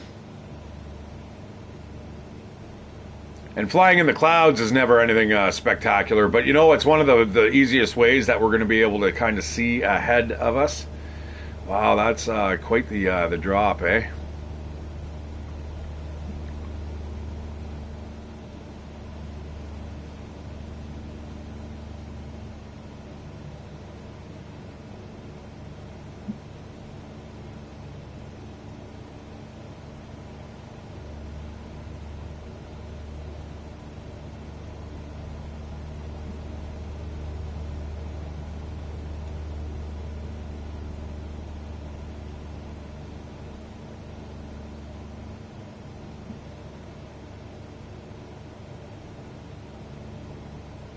Yeah, so there's one pilot debrief that I just saw the other day. This influencer, she was flying a plane, pretty little thing, flying the plane, and all of a sudden, I guess one of the hoses disconnected off of the like one of the compressor hoses ended up popping off the engine, and so luckily she had a supercharged engine, so instantly she's flying along, and it goes from turbo injection to all of a sudden 50% power. And 50% power is basically just like a regular engine now, right? So I mean, it was nothing really. I think what's his name? Is it Boomer? No, what's his name? I think he just wanted a little bit of action with this lady. Hey, I'm reaching out. I run a big channel. Can I host you, and you can come on by and we'll talk all about your experience.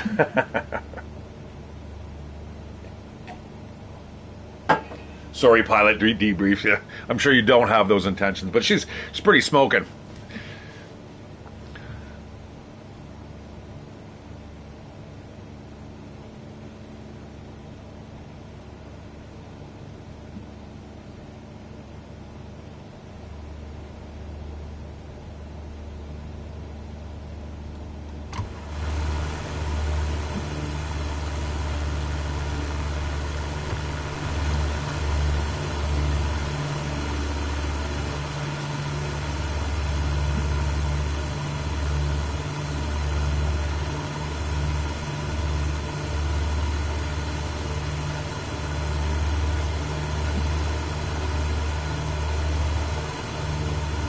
Yeah, I love it, guys. I know I'm such a nerd.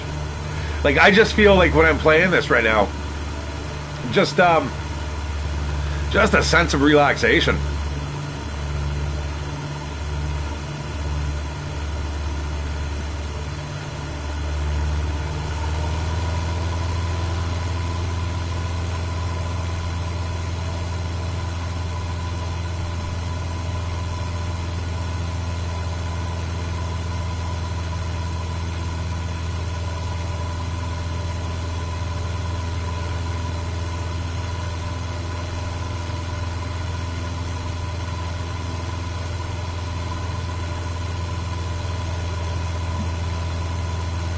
All right.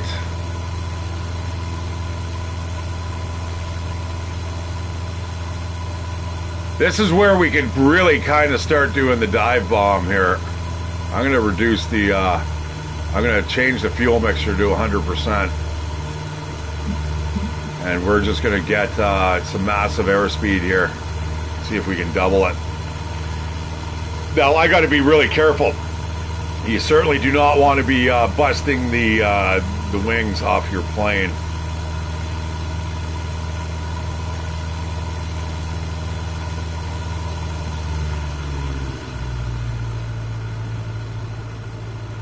So we can kill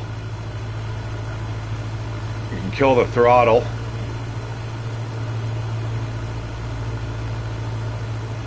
And we can bleed off altitude in exchange for speed.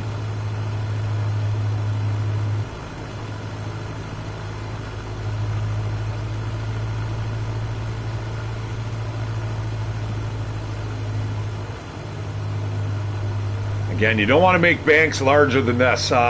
If you look on the attitude indicator, you'll see that one arrow that's pointing down and the other one that's pointing up. And when we meet together, that means we're level. Each of those little lines here, right there above the arrow pointing up, I think it's 10 degrees. That's 10 degree increments. You do not want to go higher than 30. If you're banking like 30, that's fighter jet stuff, man.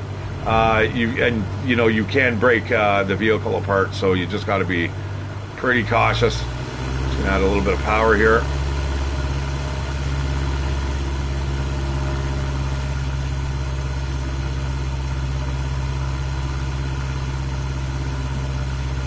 I just want to come in for a nice safe landing here. That's now again, are people going to really eat this game up? I mean, no, it's definitely a niche audience, like nerds like me.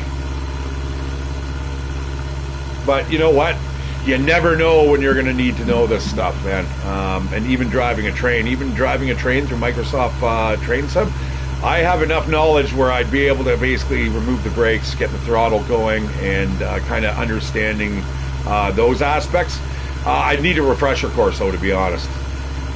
But again, super, super awesome to know, because you never know when you're going to be on a runaway train with the conductor knocked unconscious with the engineer.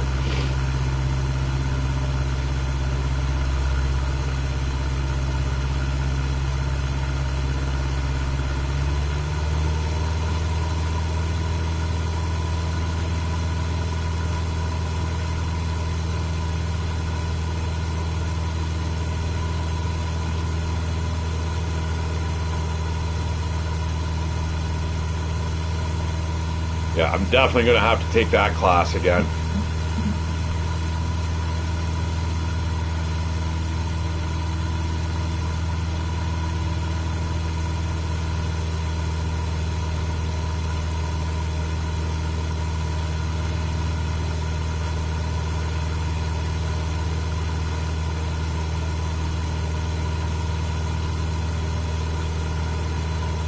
Now, there's basically where those clouds start is where we're going to be landing.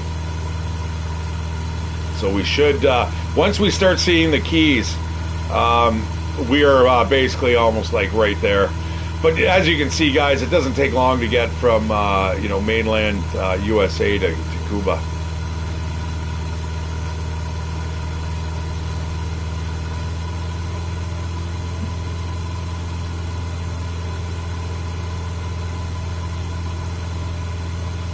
I believe we're flying into a headwind.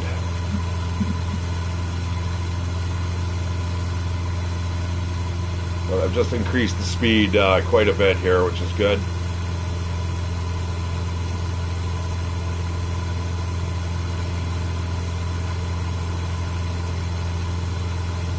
Added on another 30 kilometers an hour, I believe. Yeah, maybe a little more now. Closer to 50 kilometers an hour. And increasing.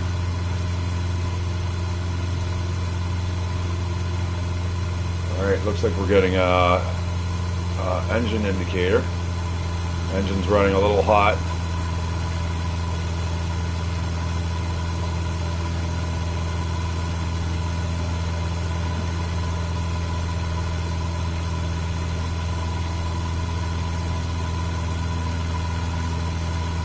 Altitude 3,000 feet and climbing.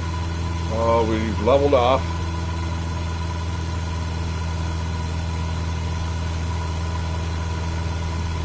So that's about a kilometer up. We're going to call that a kilometer. That's a long way down, man. And to think, like, the Marianas Trench is what? Something like 11 kilometers. Holy shit. Jesus.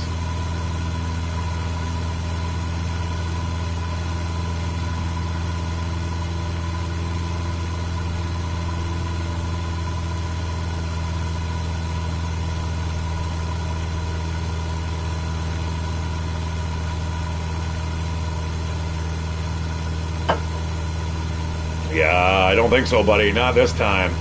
Not this time. All right, the sun is starting to go down.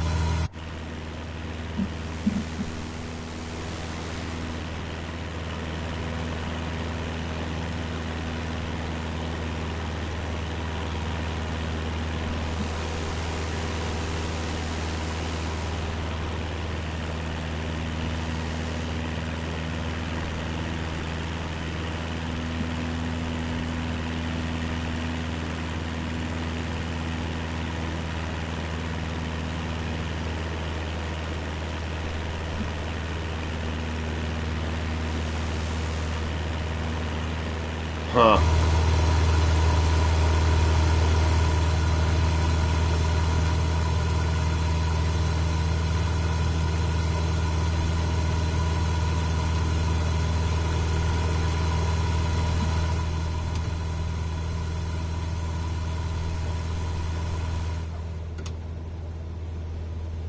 Now, is it really that quiet? Things can't be that sound dampening.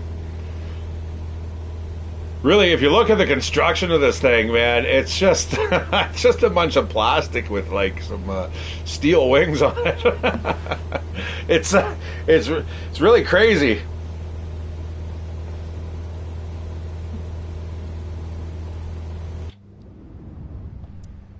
Oh boy, we can see the curvature of the Earth there. That should be the landing zone. To be honest, we're close.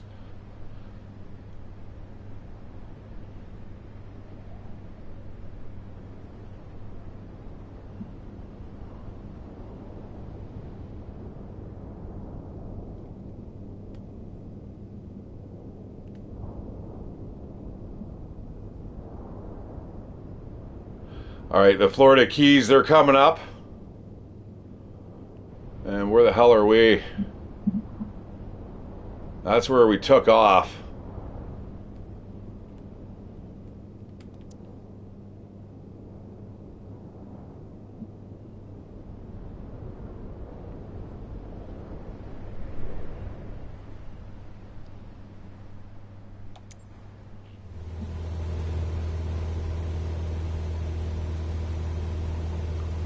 Yeah, we're going to be hitting the Florida Keys soon.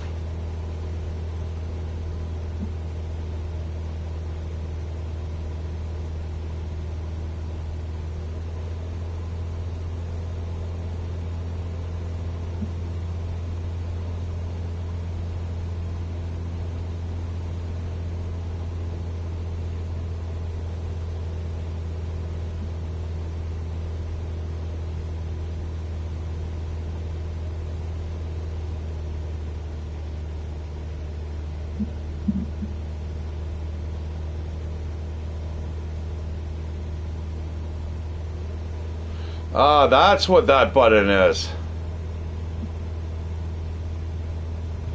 Whoops.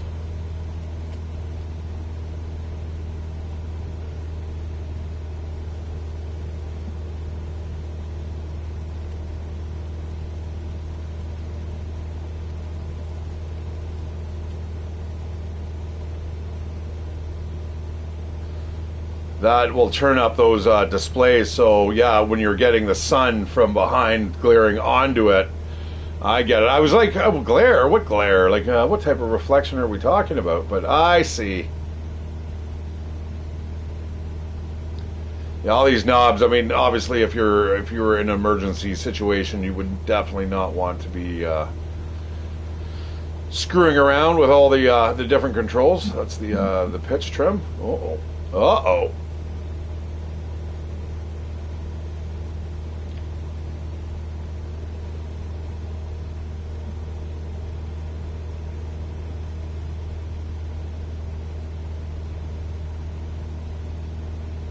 You're not going to fool me with that again, buddy.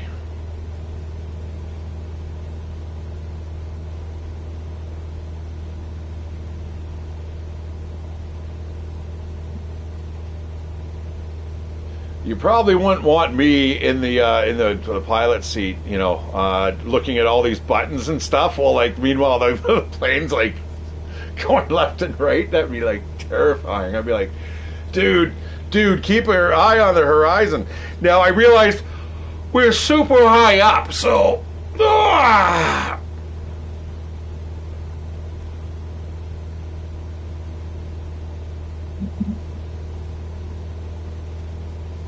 Getting a little more crosswind here.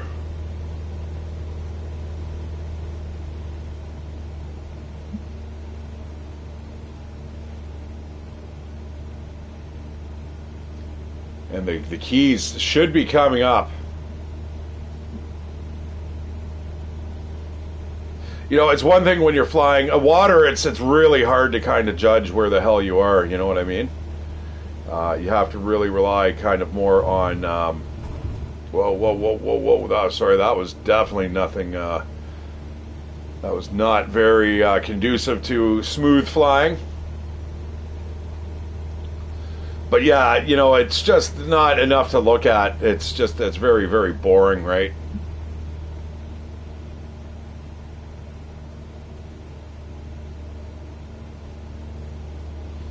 All right, 4,000 feet.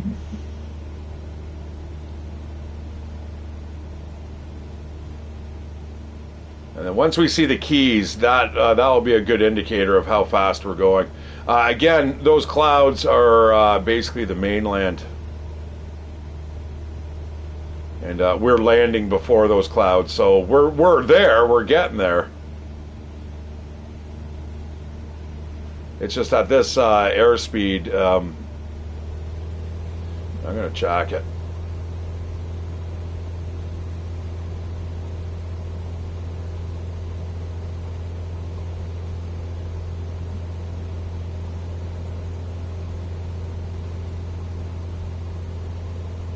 Thing is, with a plane, when you increase the throttle, you definitely have to work the vehicle, unless of course you have autopilot, but you've got to be pushing forward just a tad on that yoke, because the increased throttle will want to make you climb, so you are going to have to fight it. And that's where, you know, when wind conditions come in, it becomes a lot more difficult. Now, the bigger the vehicle, the less it's going to be impacted by wind, such as like the Jetson. Flying across here in the Jetson would take us quite a while, and the wind, although the wind may not impact it as much because it's not using a rudder system. It's just using kind of forward momentum as you kind of angle it down.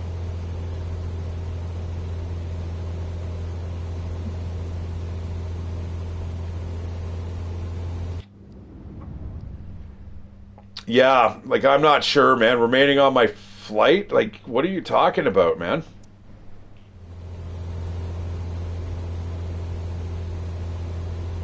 We're going to Miami Executive.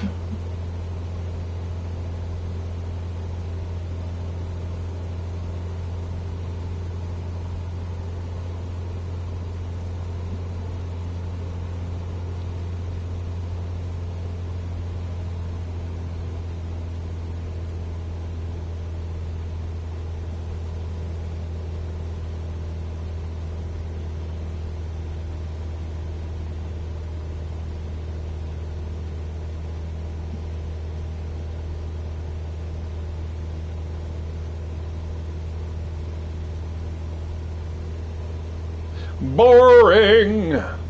Do boring. It's boring, but it's fun at the same time. And again, this is why I don't think I could be a pilot. Not at my age. I'd kill myself, man. I'd fucking fall asleep. I'd be. Actually, though, it's, you know, it's. I've driven before, guys, when I was driving the truck. I mean, there'd be times you'd be stuck in gridlock traffic, and you might be going, 50, 60 kilometers an hour, but you get mesmerized, and you're just like, whoa, dude, I gotta wake up, man. Like, I cannot afford to crash the vehicle, first of all. That's the end of your job, but more importantly, yeah, you could get killed.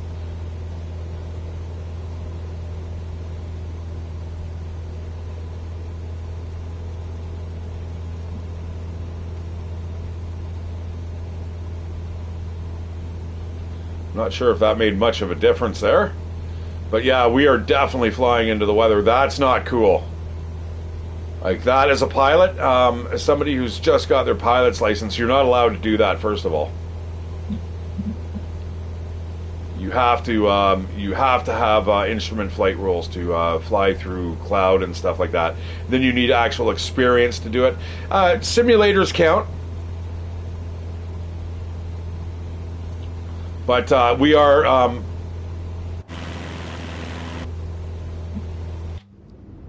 yeah, we are landing literally just in front of that cloud bank. So we're going to start seeing the keys here very, very shortly. Now, did I hear something?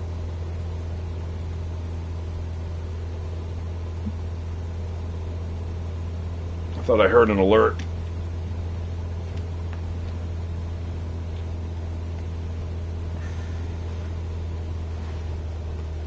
Ah!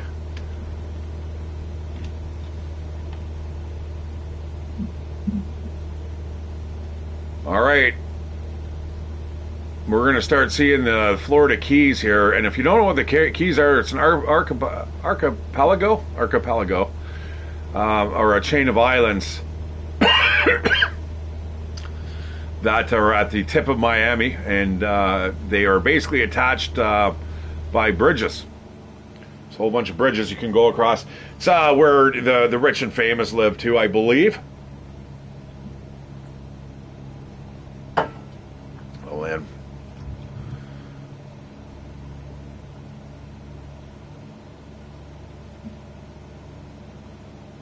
That westering sun, boy, that's got a little bit of a bite to it, eh? How it washes out your instrument panels and stuff. Holy.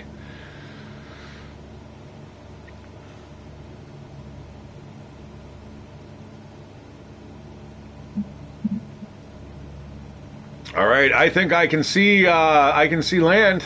We're also getting buffeted now. Yeah, we are just going to be getting into the weather. And you're going to start seeing just how dangerous it can get.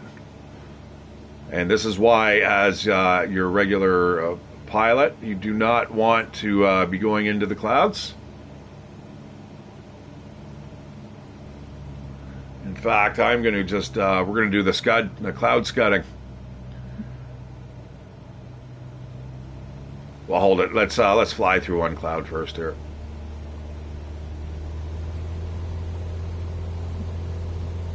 It's really not that exciting. It's when it's cloud upon cloud upon cloud that it really makes a difference. Like when there's another cloud behind this cloud and another one behind that, and then all of a sudden you're like, uh-oh. And you're just staring. It's just all white. And this is where you start using it. If the instrument panels start busting up on you. Uh-oh.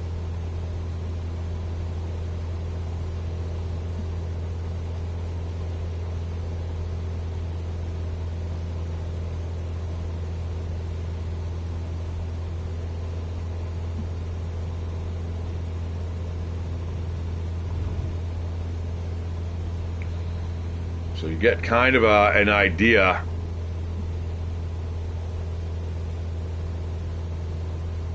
of just how disorientating it can be. And that's just a light one too, guys. Like when it's all like that all around you, it's just, it's pretty terrifying. That's, like I said, your eyes are glued to your instruments. And that's why it's known as instrument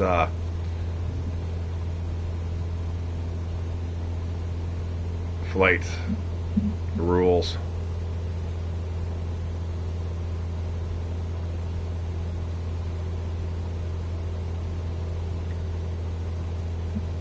Nice smooth transition there. And we are going to, like I said, we're getting below the weather here.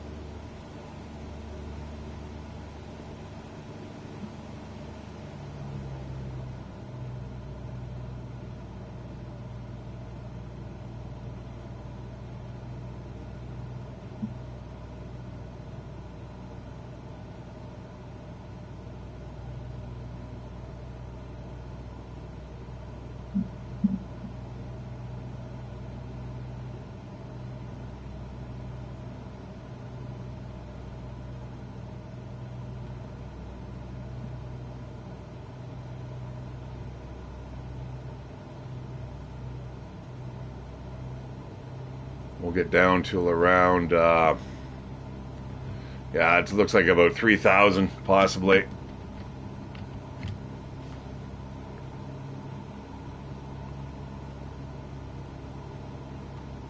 Fuck. Dude, I tell ya, if I do that once more, man, that's ridiculous.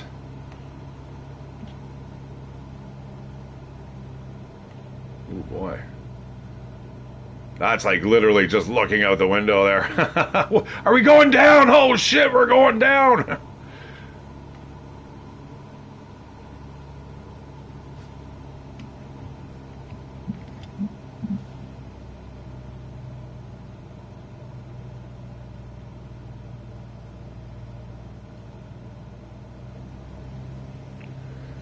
Okay. Well, we're below the clouds, which is good. Clouds at about 3,000.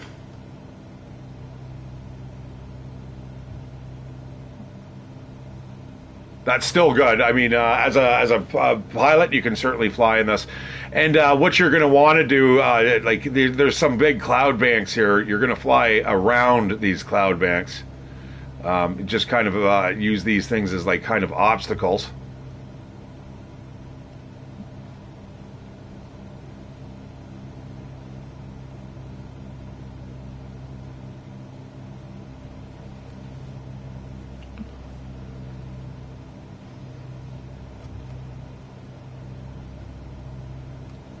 I think it's right there. I think we are quite literally ready to land. It's just the visibility is not the best. I'm really surprised we're not seeing any type of boats out here and stuff like that. Now, maybe as we get closer to Miami.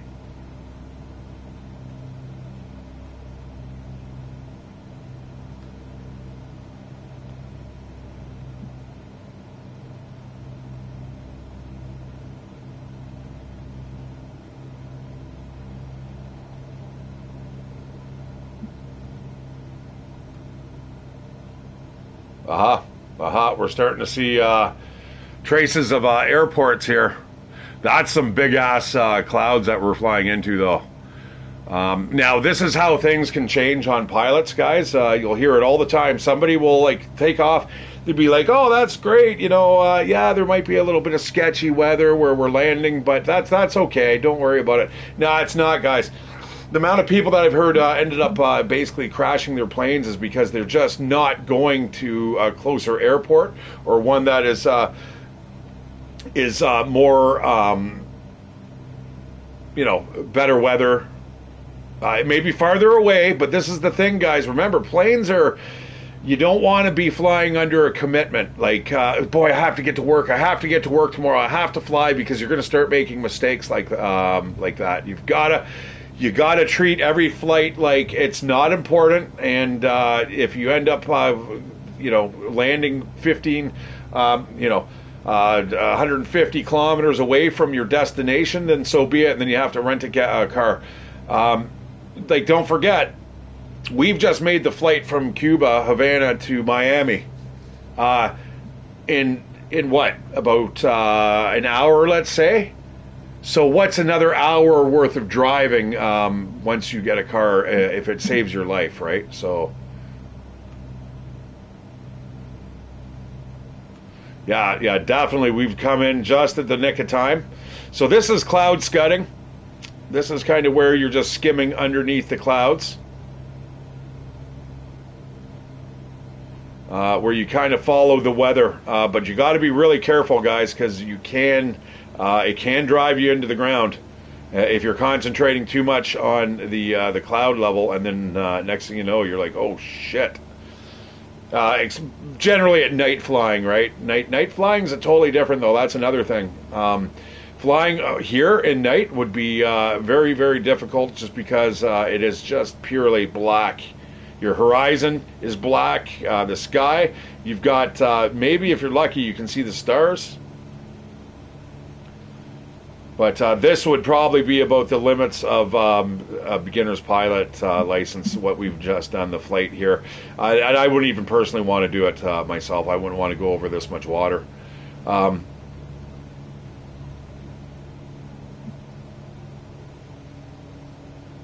Yeah, those are dark clouds over there. That's some. We got some storm activity there for sure. And we're flying right into it. That's okay. Like I said, it's but it moves. All these clouds move. So when our departure said that, hey, everything was kind of hunky dory and it was clear landing when we get to Miami, it's real time. The screen is also incredibly dirty. I just noticed this. There's shit all over my windscreen. Bugs at this altitude? All right, we got 31% fuel. We're starting to see another flight path here or something, I believe.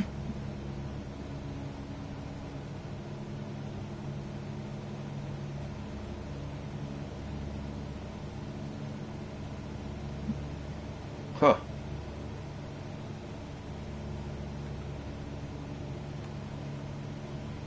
See a little bit of altitude here. I'm going to fix the mixture. Yeah, I like using my hands. Like that will be great for the. You know, it's too bad. Like in VR, you couldn't reach down, and I guess this is where you want the simulator, right? You want like the cabinet so you can feel like kind of you're actually there and doing stuff. Okay, we got to follow this flight path here.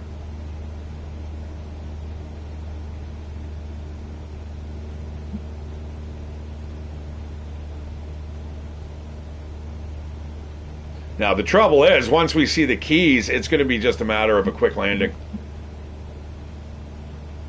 Well, I've been playing this for a little longer than I expected today. I just wanted to go for the 2 hours, but I did not expect to ditch in the ocean. Actually, the second landing was pretty good. We ended up floating the plane. I don't know if that's actually supposed to happen. Now, the trouble with these clouds is while we're not going to be flying through them, the precipitation that they're giving off underneath could also act as a visual barrier. So definitely something that we have to keep into account.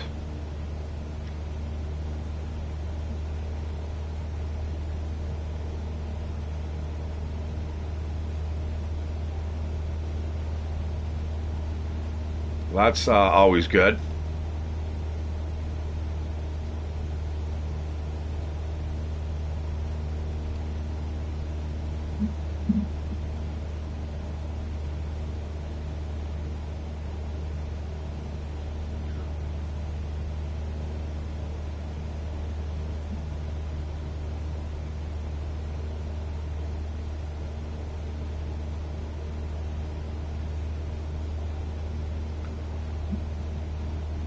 Now remember, guys, the flight path is just the direct. You do not have to follow it. You can also adjust it. I believe this is the Florida Keys right here. I believe that's part of the bridges here.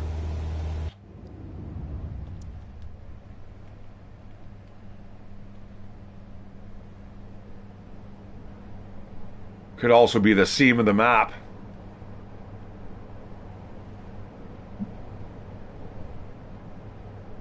That's all it is. All right. I'm desperate to see something here, you know what I mean? Like I said, flying over the ocean's just an absolute bore. I flew one day, I think, across from London, where I live, to London, England, and I literally had to walk away from the machine for a while because it was a 2-hour flight.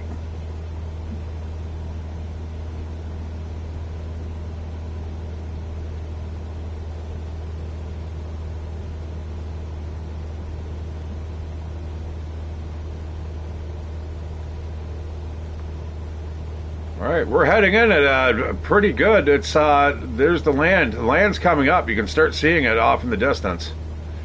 Now, what direction would that be? That'd be just the coast. Okay, so that is just the west coast of Florida. There, we're coming to the tip of Miami's over here.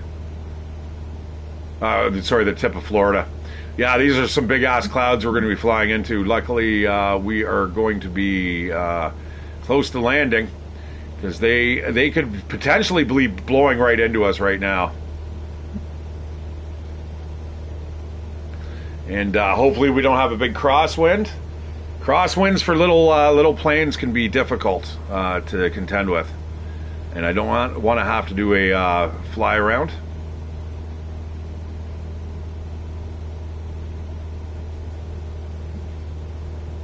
You know, I was watching somebody play Twitch the other day, or on Twitch, and they were saying that they loved the Bard's Tale. Bard's Tale 4. I like, when they said Bard's Tale, I thought of the original, which is like a 80s game.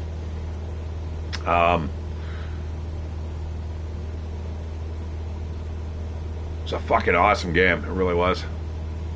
The Bard's Tale 4, not so much, but this guy loved it. He's like, oh, I love the game. It's awesome. And I'm like, yeah, it was alright. I ended up streaming it. Ouch! Ow, my tooth. I've got a hanging Chad. I can't wait till it falls out. Now, luckily, the outside of the tooth is still stuck in my head. That's not wiggly, and I want to keep it that way. So, like, I don't want to look like I've got like missing teeth, because I don't have the money to fix that at the moment. That shit's gets expensive.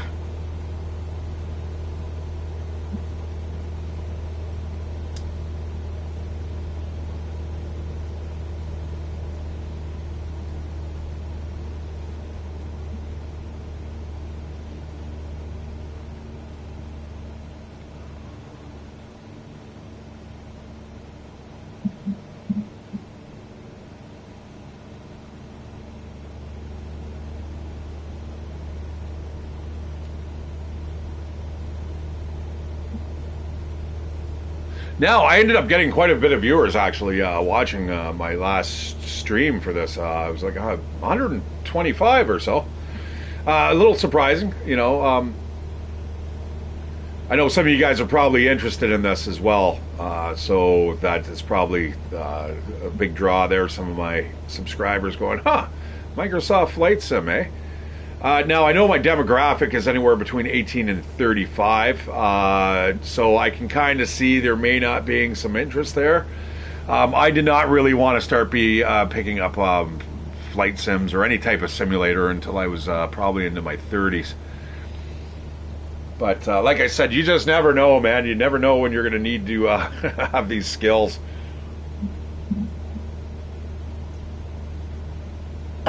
Now, personally, I don't know anyone who flies, but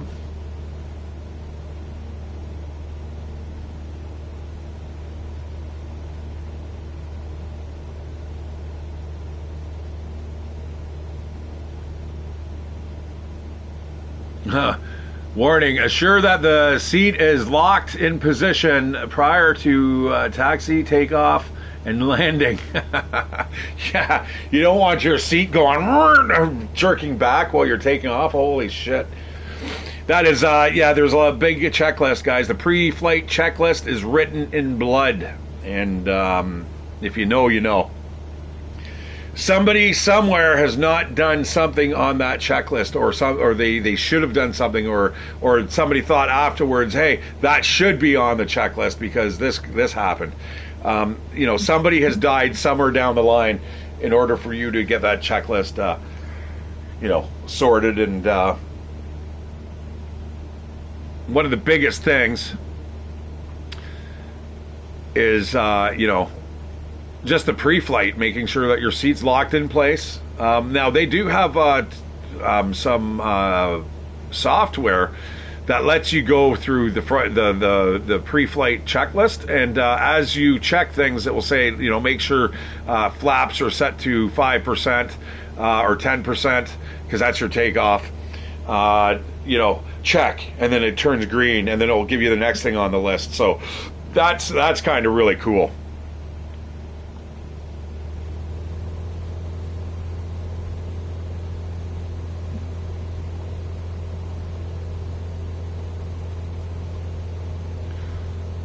Now, those clouds are darkish. It may be because of shadow.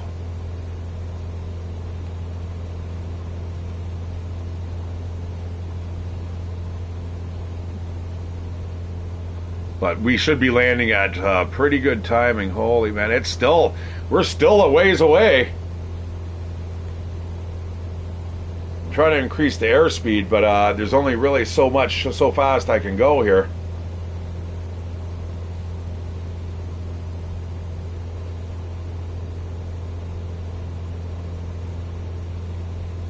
Every time I see this, do not touch screens, I feel like I'm in like some office environment, like some idiots just put that up there.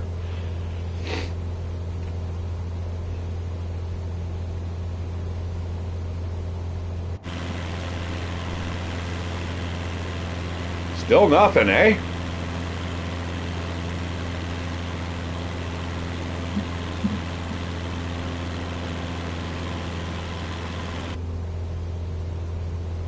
Alright, let's not kill ourselves here. Not so close to the ending here.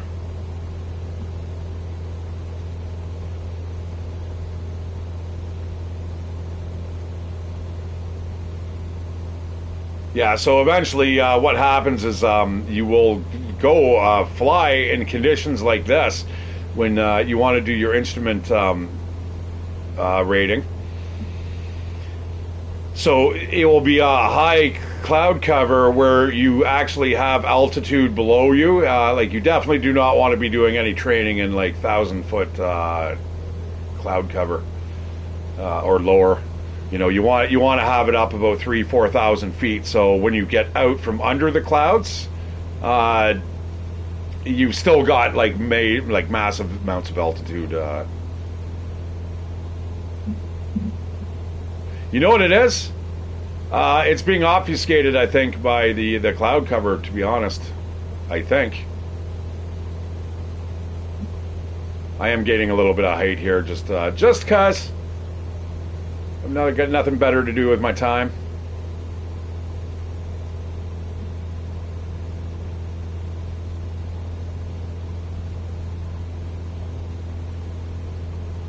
Those are some seriously thick clouds. Now, lightning and stuff, you've got to be really careful. There's a couple times where I have died, and I didn't know why, but I think it was from lightning hits, strikes, or the wind speed. Airspeed's a big thing as well.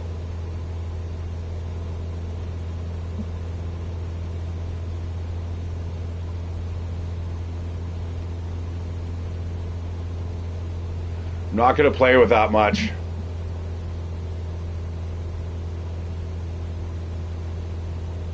We're climbing 1,600 a minute. That will definitely peter off.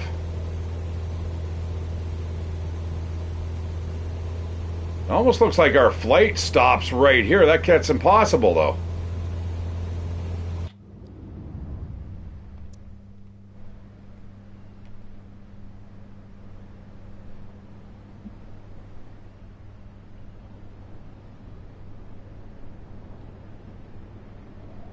Oh, I see. Okay, so these airports that we're seeing are actually part of the Florida Keys. These are the Keys coming up. Oh God, man, we're getting there.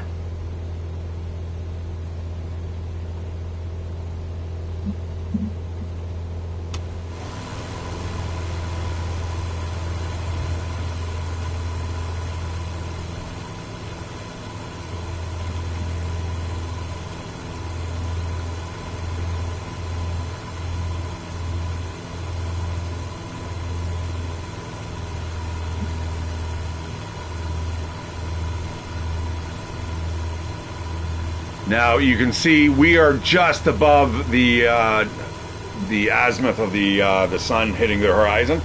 So yeah, this is the last of the sun. If we go below the clouds, we are going to get below the sun, and we are going to be flying. It's not going to be dark, but it's going to get dark-ish. Now here in Canada, it's black outside at 20 to 6. You can see you still got a little bit of sun here. I believe in Florida, if I remember correctly, it's about 8 o'clock at night that it starts getting dark in the winter.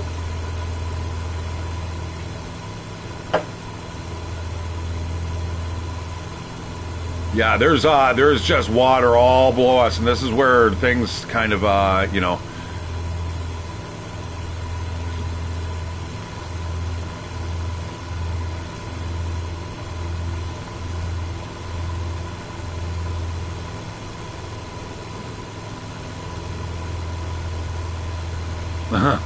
Sorry. Busy reading here. I should be flying. Okay, and now all of a sudden I feel like I'm up super high. When I can't, oh shit, that window opened, eh? Whew. It's weird because as soon as you close it, you feel like it's almost like some little invisible barrier, but as soon as you can just kind of like stick your arm out and just dangle your elbow over the edge and like flick cigarettes out. Joints. Beer bottles. Yeah, no. That's definitely not in the books for me. Now, there was that one guy that was part of an airfield. I think he owned it. I think I was the last time I think I was talking about this when I was playing 7 Days to Die. The guy's blood alcohol level was like 0.7. It was like he should have been dead. Like he was more alcohol than blood. And the people told him, no, you can't fly. But he owned the place, right? So he kind of had that immunity where he's walking around. Normally, if you were in a workplace, they'd be like, you need to go home right now, or you're fired, or blah, blah, blah. So this guy, he didn't have that type of... our airspeed's pretty good. Yeah. This will cover us some ground here in a hurry. Oh, look at it. We can reach out and touch the clouds.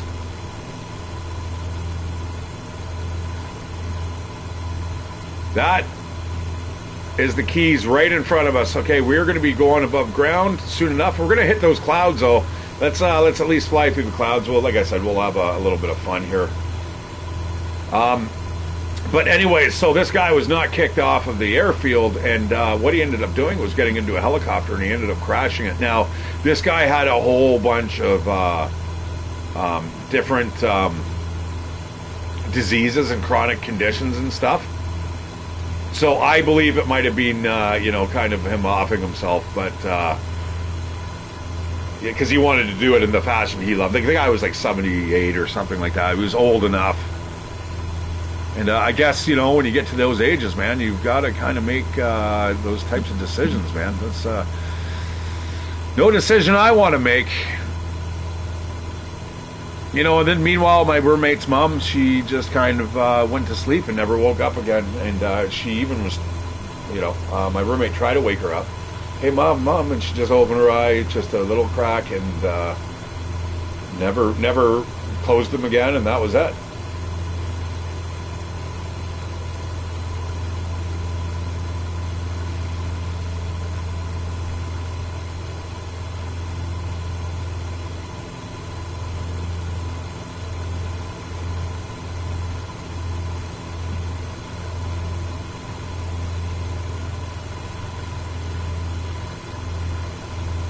All right, well, let's hit these clouds here. Get a good indication of just how disorientating it can be. Now, it's nothing like in real life, guys, because you're going to get a little bit of a feeling here about what it's kind of like, but it's not really, because what happens is that you could be drifting to the left like we are right now, but it feels like you're going to the right. There's an experiment you can see actually that they do on pilots where they'll spin you around in a circle, and you'll have a blindfold on, and then they'll stop you, and they'll spin you the other way, and your body, you think for all intents and purposes that you are going the opposite direction, even though, and your brain, because your brain's telling you that no, you're spinning to the right, so you're trying to overcorrect.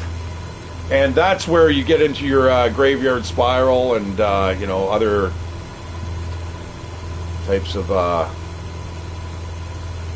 deaths. The graveyard spiral is a death spiral. It's essentially where you're turning to the left, you're descending, you feel like you're going straight, but you're not, and then next thing you know, you're slamming into the ground. So pretty brutal. All right, there's our first sighting of the Keys.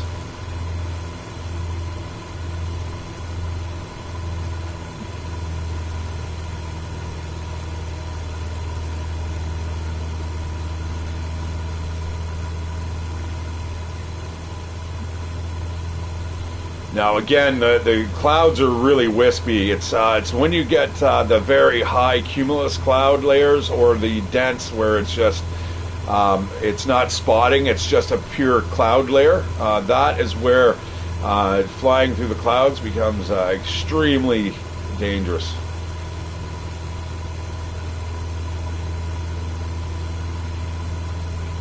Get a quick look-see here.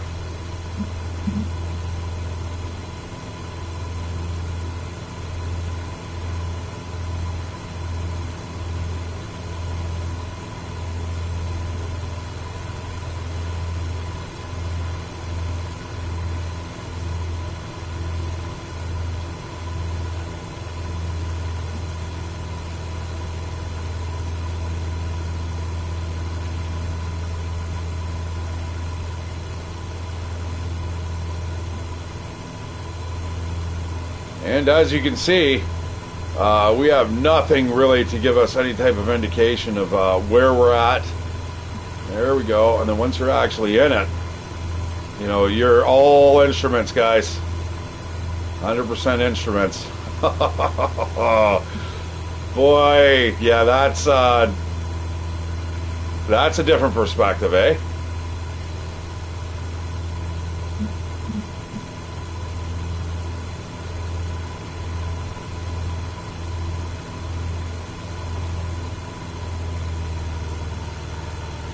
Alright, we can cut back on the throttle, as I'm starting to see traces of land here, right over there in the distance. And Miami is not too much farther. You know, I'd love to actually just kind of role play this. I wish I knew the kind of the ATC chatter. You know, this is you know, Cessna.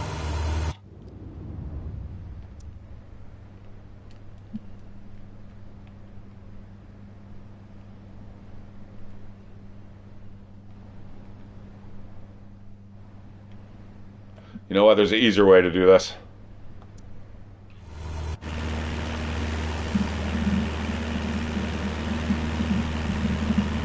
Oh. Alpha, Sigma, X-ray,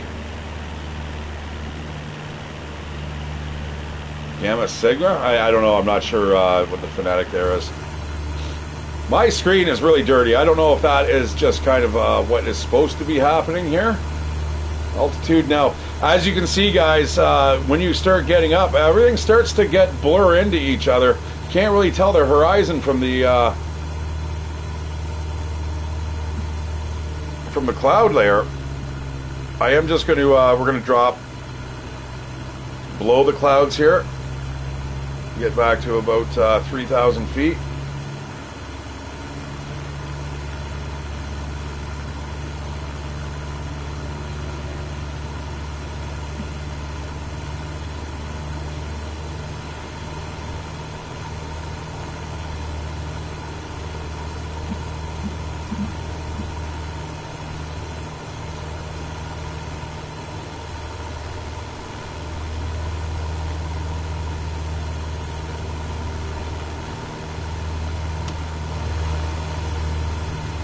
Now I wonder if those need to be closed when you land. Like, you don't want a bird or something flying in there or getting you're now covered in guts as you're trying to land the vehicle.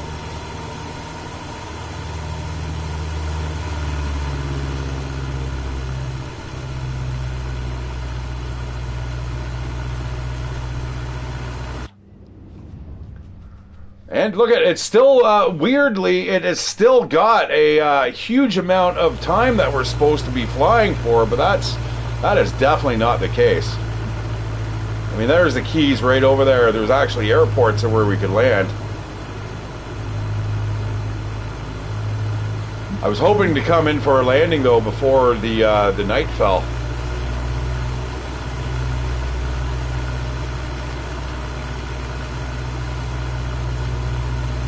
Bleeding off height here. Let's a little bit more.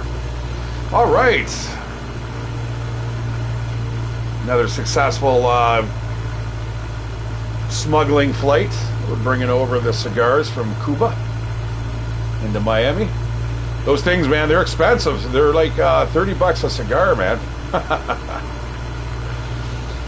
And that's in Cuba. You know, these things are probably like 100 bucks a shot.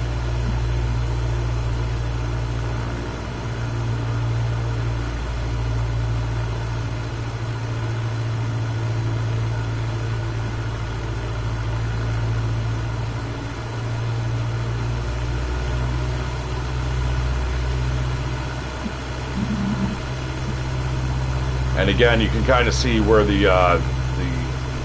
lay of the land is. That is the shadow of the Earth as the sun's setting. So yeah, we got to gun it here. Unfortunately, this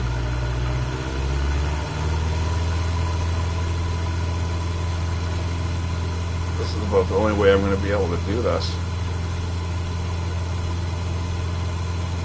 I have no idea what I'm doing there, but whatever. It looks cool.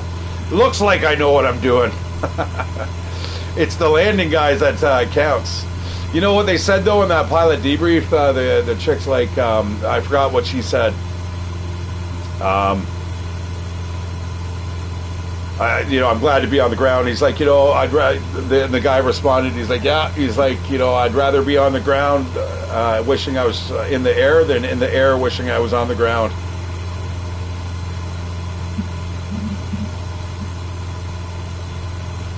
Got to bleed off some speed there.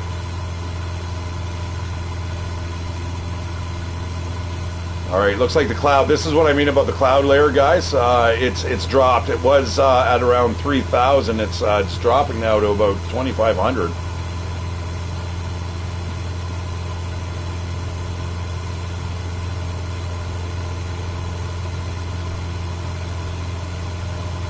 All right. There's the Florida Keys over there.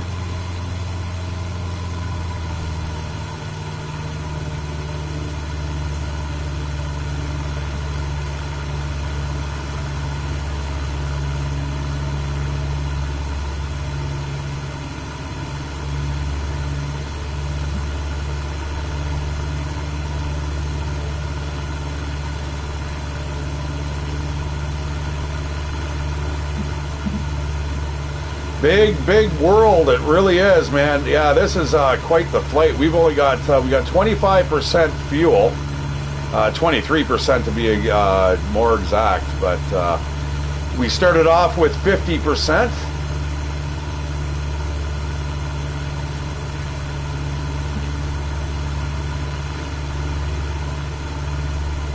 What I need to know, I want to know how to read these. That will come in time. And the mixture is another big thing. Also the trim. I want to know what that is. I'm not going to screw around with that. That's your pitch. You got your yaw, you got your pitch. And I'm assuming it helps you go up and down. I mean, we could probably fart around with it. It's 3 degrees right now.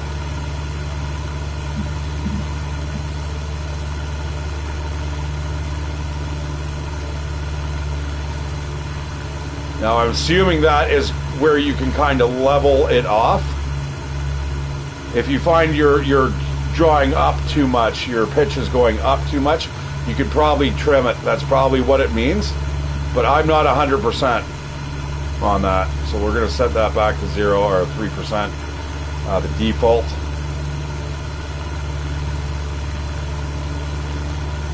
Yeah, I wish there was a way to fast forward.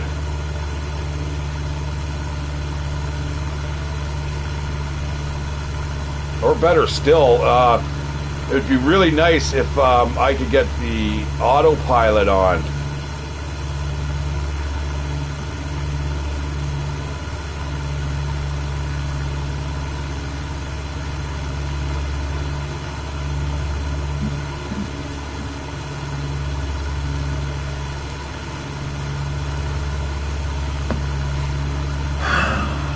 Let's see.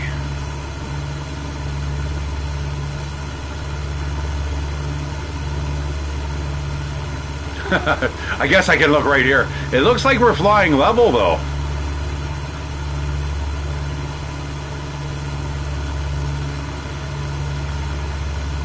"86 nautical miles, going 42 degrees.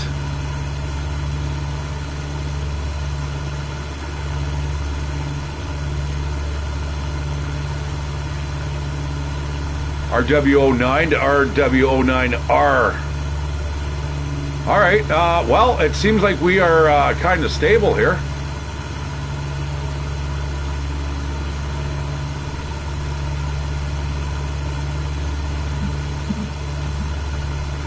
All right, well, let's kind of just keep it at that and see what happens. Yeah, we're flying level. Look at, I've got my hands off the wheel. Now, let's see. Yep. It looks like the engine is not accommodating. Hang on a sec. It looks like we probably just. Oh, yeah. It's dropping the engine power. 2140. 2130 up to 2140. So yeah, it seems to be flying kind of level here. So the autopilot does seem to be engaged, and then what we're going to do is we'll turn that off as we get a little closer. Nice, nice. So what's our altitude? 2,700 feet. Beautiful. Crack a beer, guys.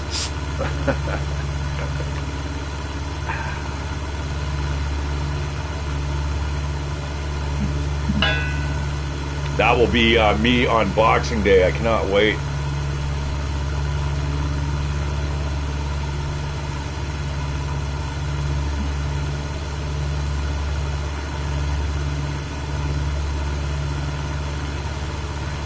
All right, there's the keys. Oh, are we okay? Okay, we do not want to go into some weird, angle where it's. Yeah, I've heard of autopilot. So where is that? That's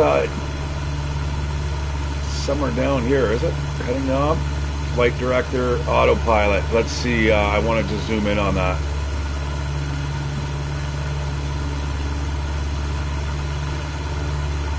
AP. That's all it is. Huh.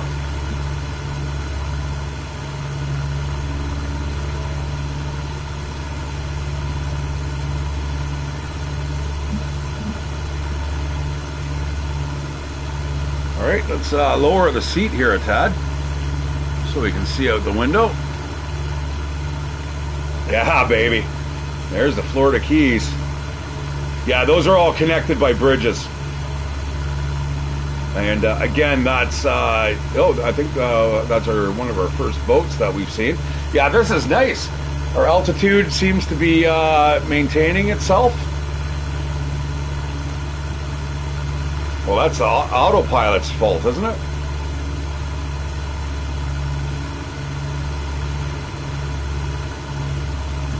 Hopefully that does not screw anything up.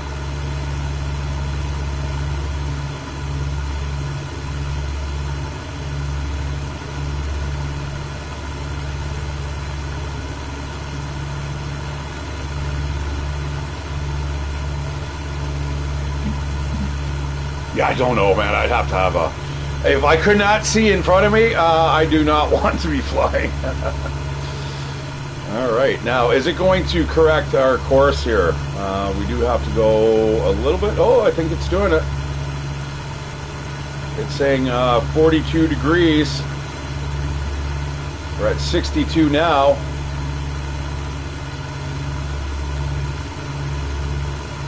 Now, I'm pretty sure you can override the autopilot. So we're just going to use a little bit of rudder.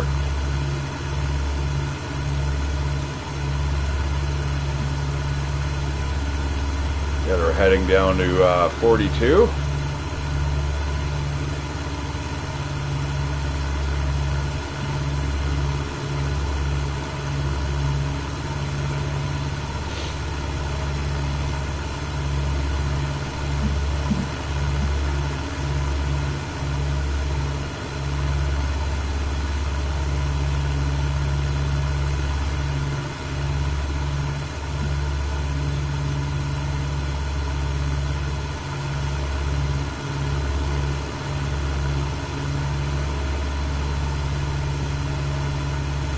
Oh, that's so much better. It really is. When you can have a kind of a hands-off approach, super nice.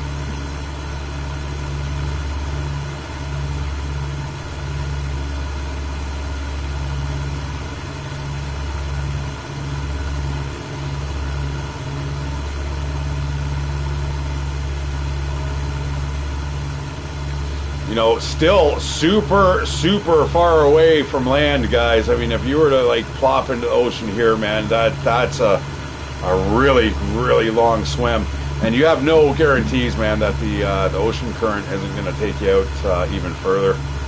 Oh, terrifying! So close to civilization, yet so far.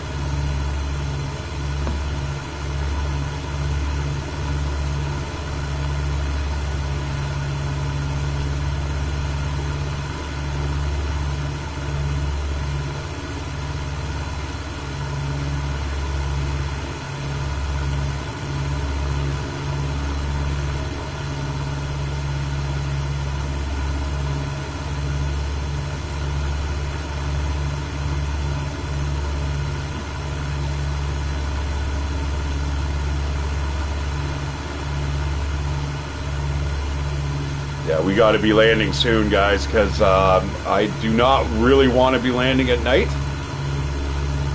Not in this little vehicle. And I don't have experience with night landing. Like, it changes everything.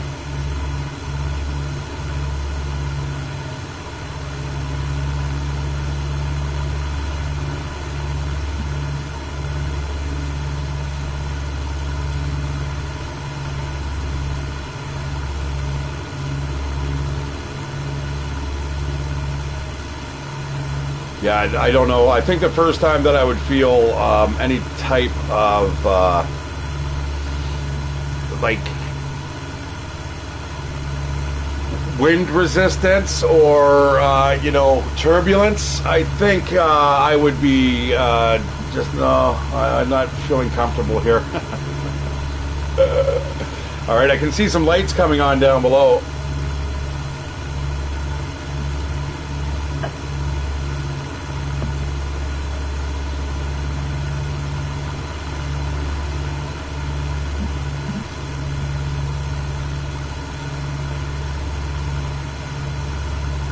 You know what? I think we're gonna land over here if we're able. This is one of those things, you know, the clear skies and everything. It's just I'm starting to see stars and stuff coming out.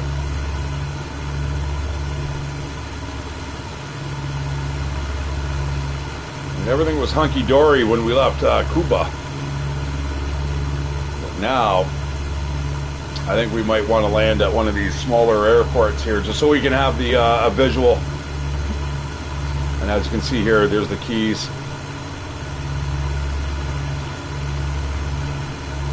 And all these are connected by bridges, every last one of them.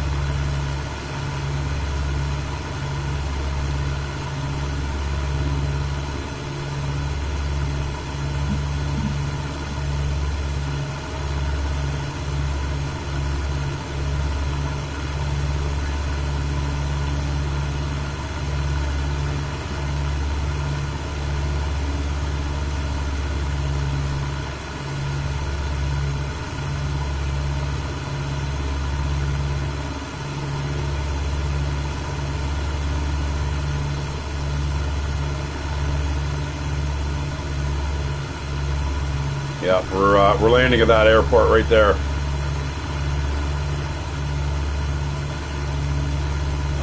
What's going on here?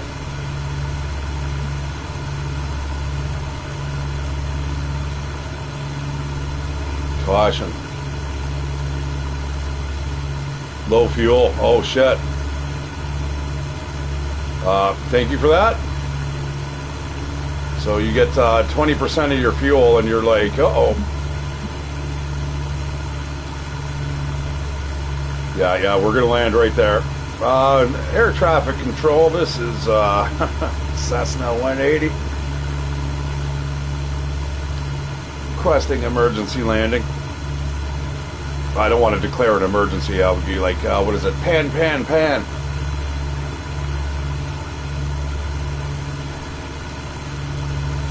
All right, let's take ourselves off of autopilot here.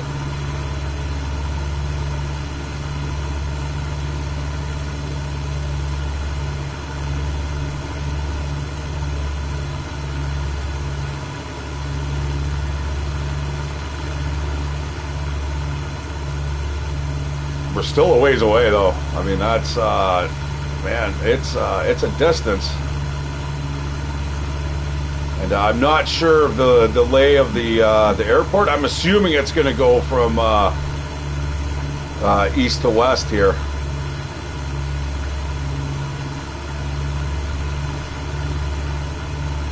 All right, I need height here, as much height as I can get.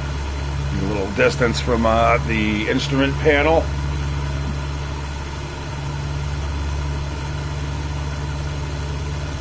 All right, I think I can see the landing strip. Those other points of interest are things, maybe a helicopter landing pad for different vehicles. The ones that you see with the star above, those are actually the ones where you are able to land your vehicle, as far as I know.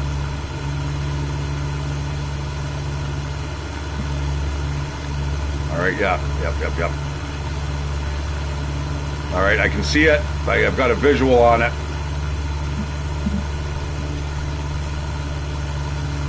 Now let's see how well my landing skills are.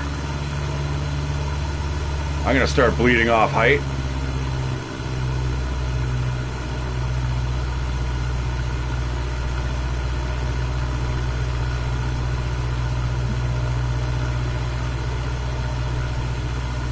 Yeah, all right, I've got eyeballs on. In fact, I think I can see a flashing light, a beacon in the night.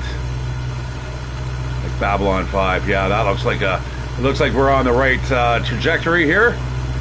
And this is what I was saying. There's the bridge down there, guys. And you can drive all the way across that shit, man. That's crazy. All right, we're lined up for an approach. ATC, this is Cessna 180.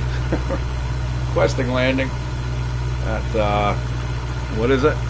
The Florida Keys Marathon International Airport in 16 kilometers. Now, you can play around with that. There is, you can actually start screwing around with those types of commands and stuff like that. We're coming in at 2,000 feet. Like, this is where you can really start to practice, you know, how you want to talk. And, you know, that one girl, I was kind of impressed with her, her ATC ability. She was just so calm in the air. And she's like, I'm requesting, I need to land. I've got lost 50% of power. And the ATC controller's like, we're going to declare an emergency for you. Which means they're coming out with the fire crews and stuff. Like, you don't want to... That's why a lot of people, they don't want to be calling like an emergency if they don't have to, right?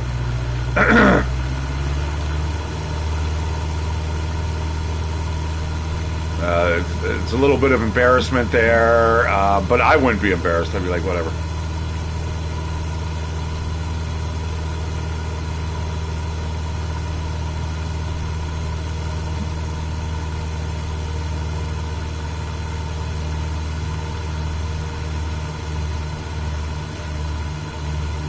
Whoa, what's going on? Oh my God. Oh man, I've lost my alignment here. We got to straighten up a bit.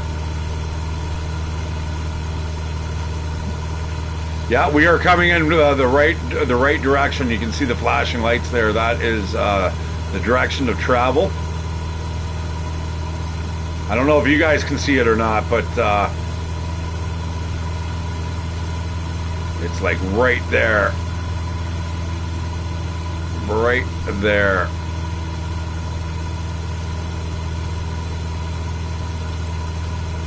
This is gonna, we'll see. If I can land it in the ocean, I should be able to land it here. Now we got to keep eyes on here. This place is we're getting close, and once you're in within a kilometer, dudes, it's coming at you real fast.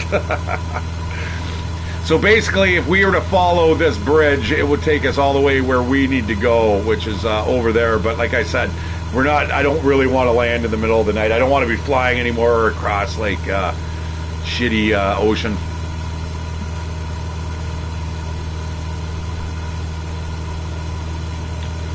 So this is an international airport, eh?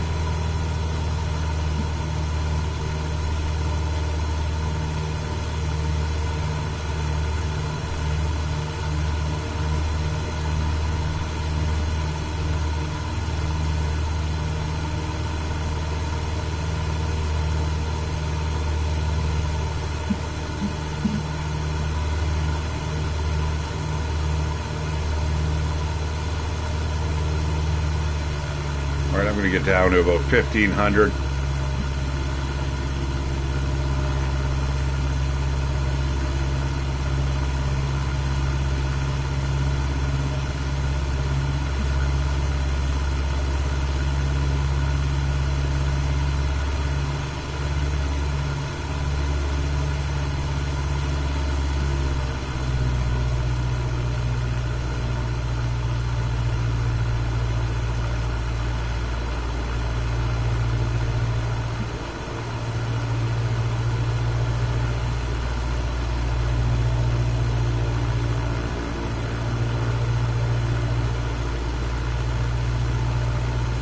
Yeah, I'm pretty sure this is where a whole bunch of rich people live.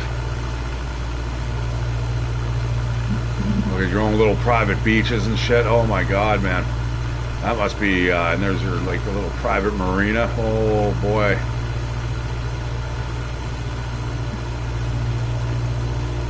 Got what, my mangrove down there?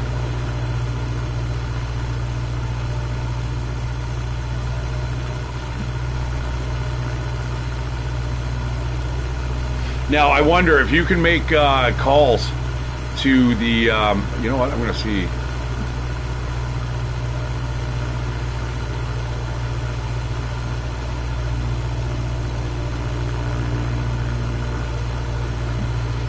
All right, 800 feet.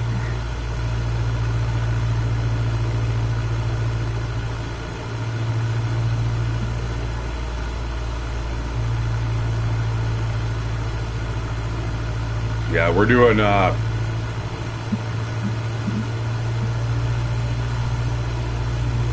going a good speed, a good clip here. Now, as we're getting into lower altitude, we are hitting more turbulence in terms of air. We need to get hands on here. Yeah, it's choppy. It's choppy. This is going to be a rough landing. I might be able to handle it though.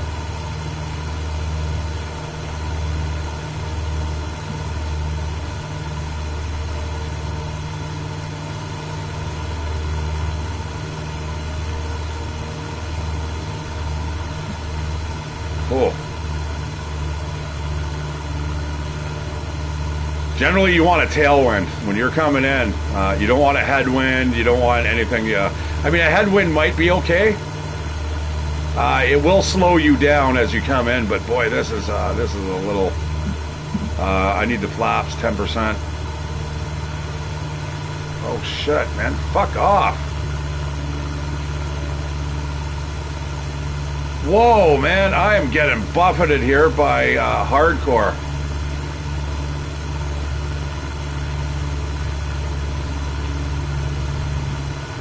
This is not the circle around that you want to do.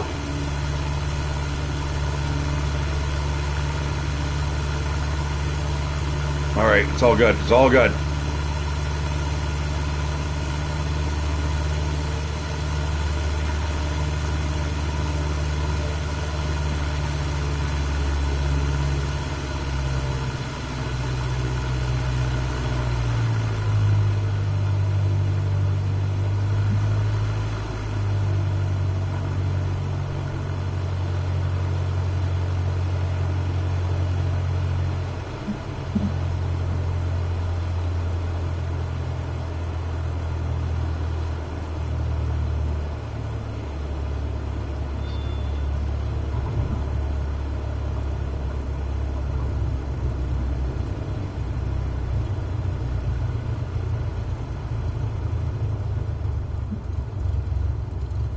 Okay.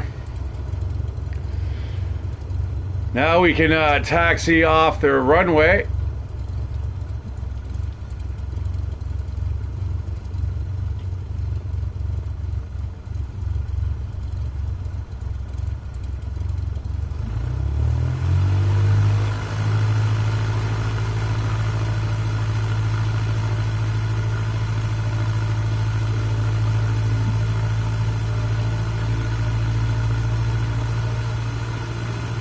What?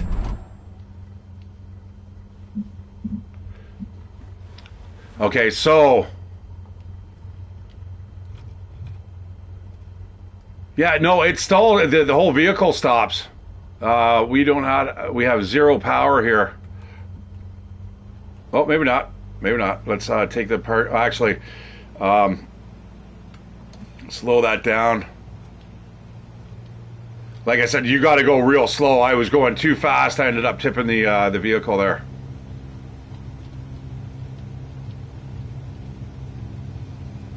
I got the landing down. I did nail it.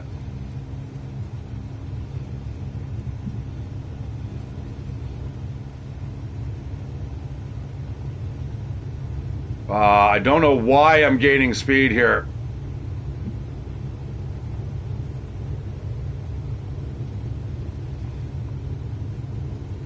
No, I don't know why. It's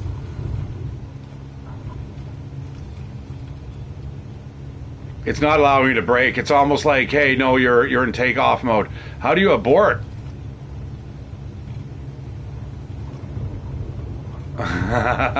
This is how we abort. Oh my God! Aircraft system malfunction. You think so? Yeah, I think so. Oh, and now I'm not able to. Oh shit. Oh, I see. So once you crash, that's it. Well, I landed. I don't care. I don't care what they say. So that means my brakes probably broke. All right, guys. Well, that is Shattered Civ playing Microsoft Flight Sim 2024 on the PlayStation 5. Believe it or not, I never thought I'd actually ever say that. And that's me landing somewhere in the Florida Keys. We got the emergency vehicle coming. That's good. So anyways, guys, yeah, if you guys play this, let me know. Leave it down, comment in the bottom. Let me know how we can start talking to the air traffic control and stuff like that. That'd be awesome. But in the meanwhile, I'm going to let that go. That is us flying from Havana to almost Miami. We didn't get quite there just because we were losing the light and flying in the dark and over the oceans. Let's face it, it's kind of boring. Anyways, though, I will see you guys on the flip side. Take care, good night, and thank you so much for joining me, and especially the lurker in the background once again. Always there, but never saying a word. It's almost like I was watching, but I'm not. I could, but I'm not. Anyways, take care, good night. See you later.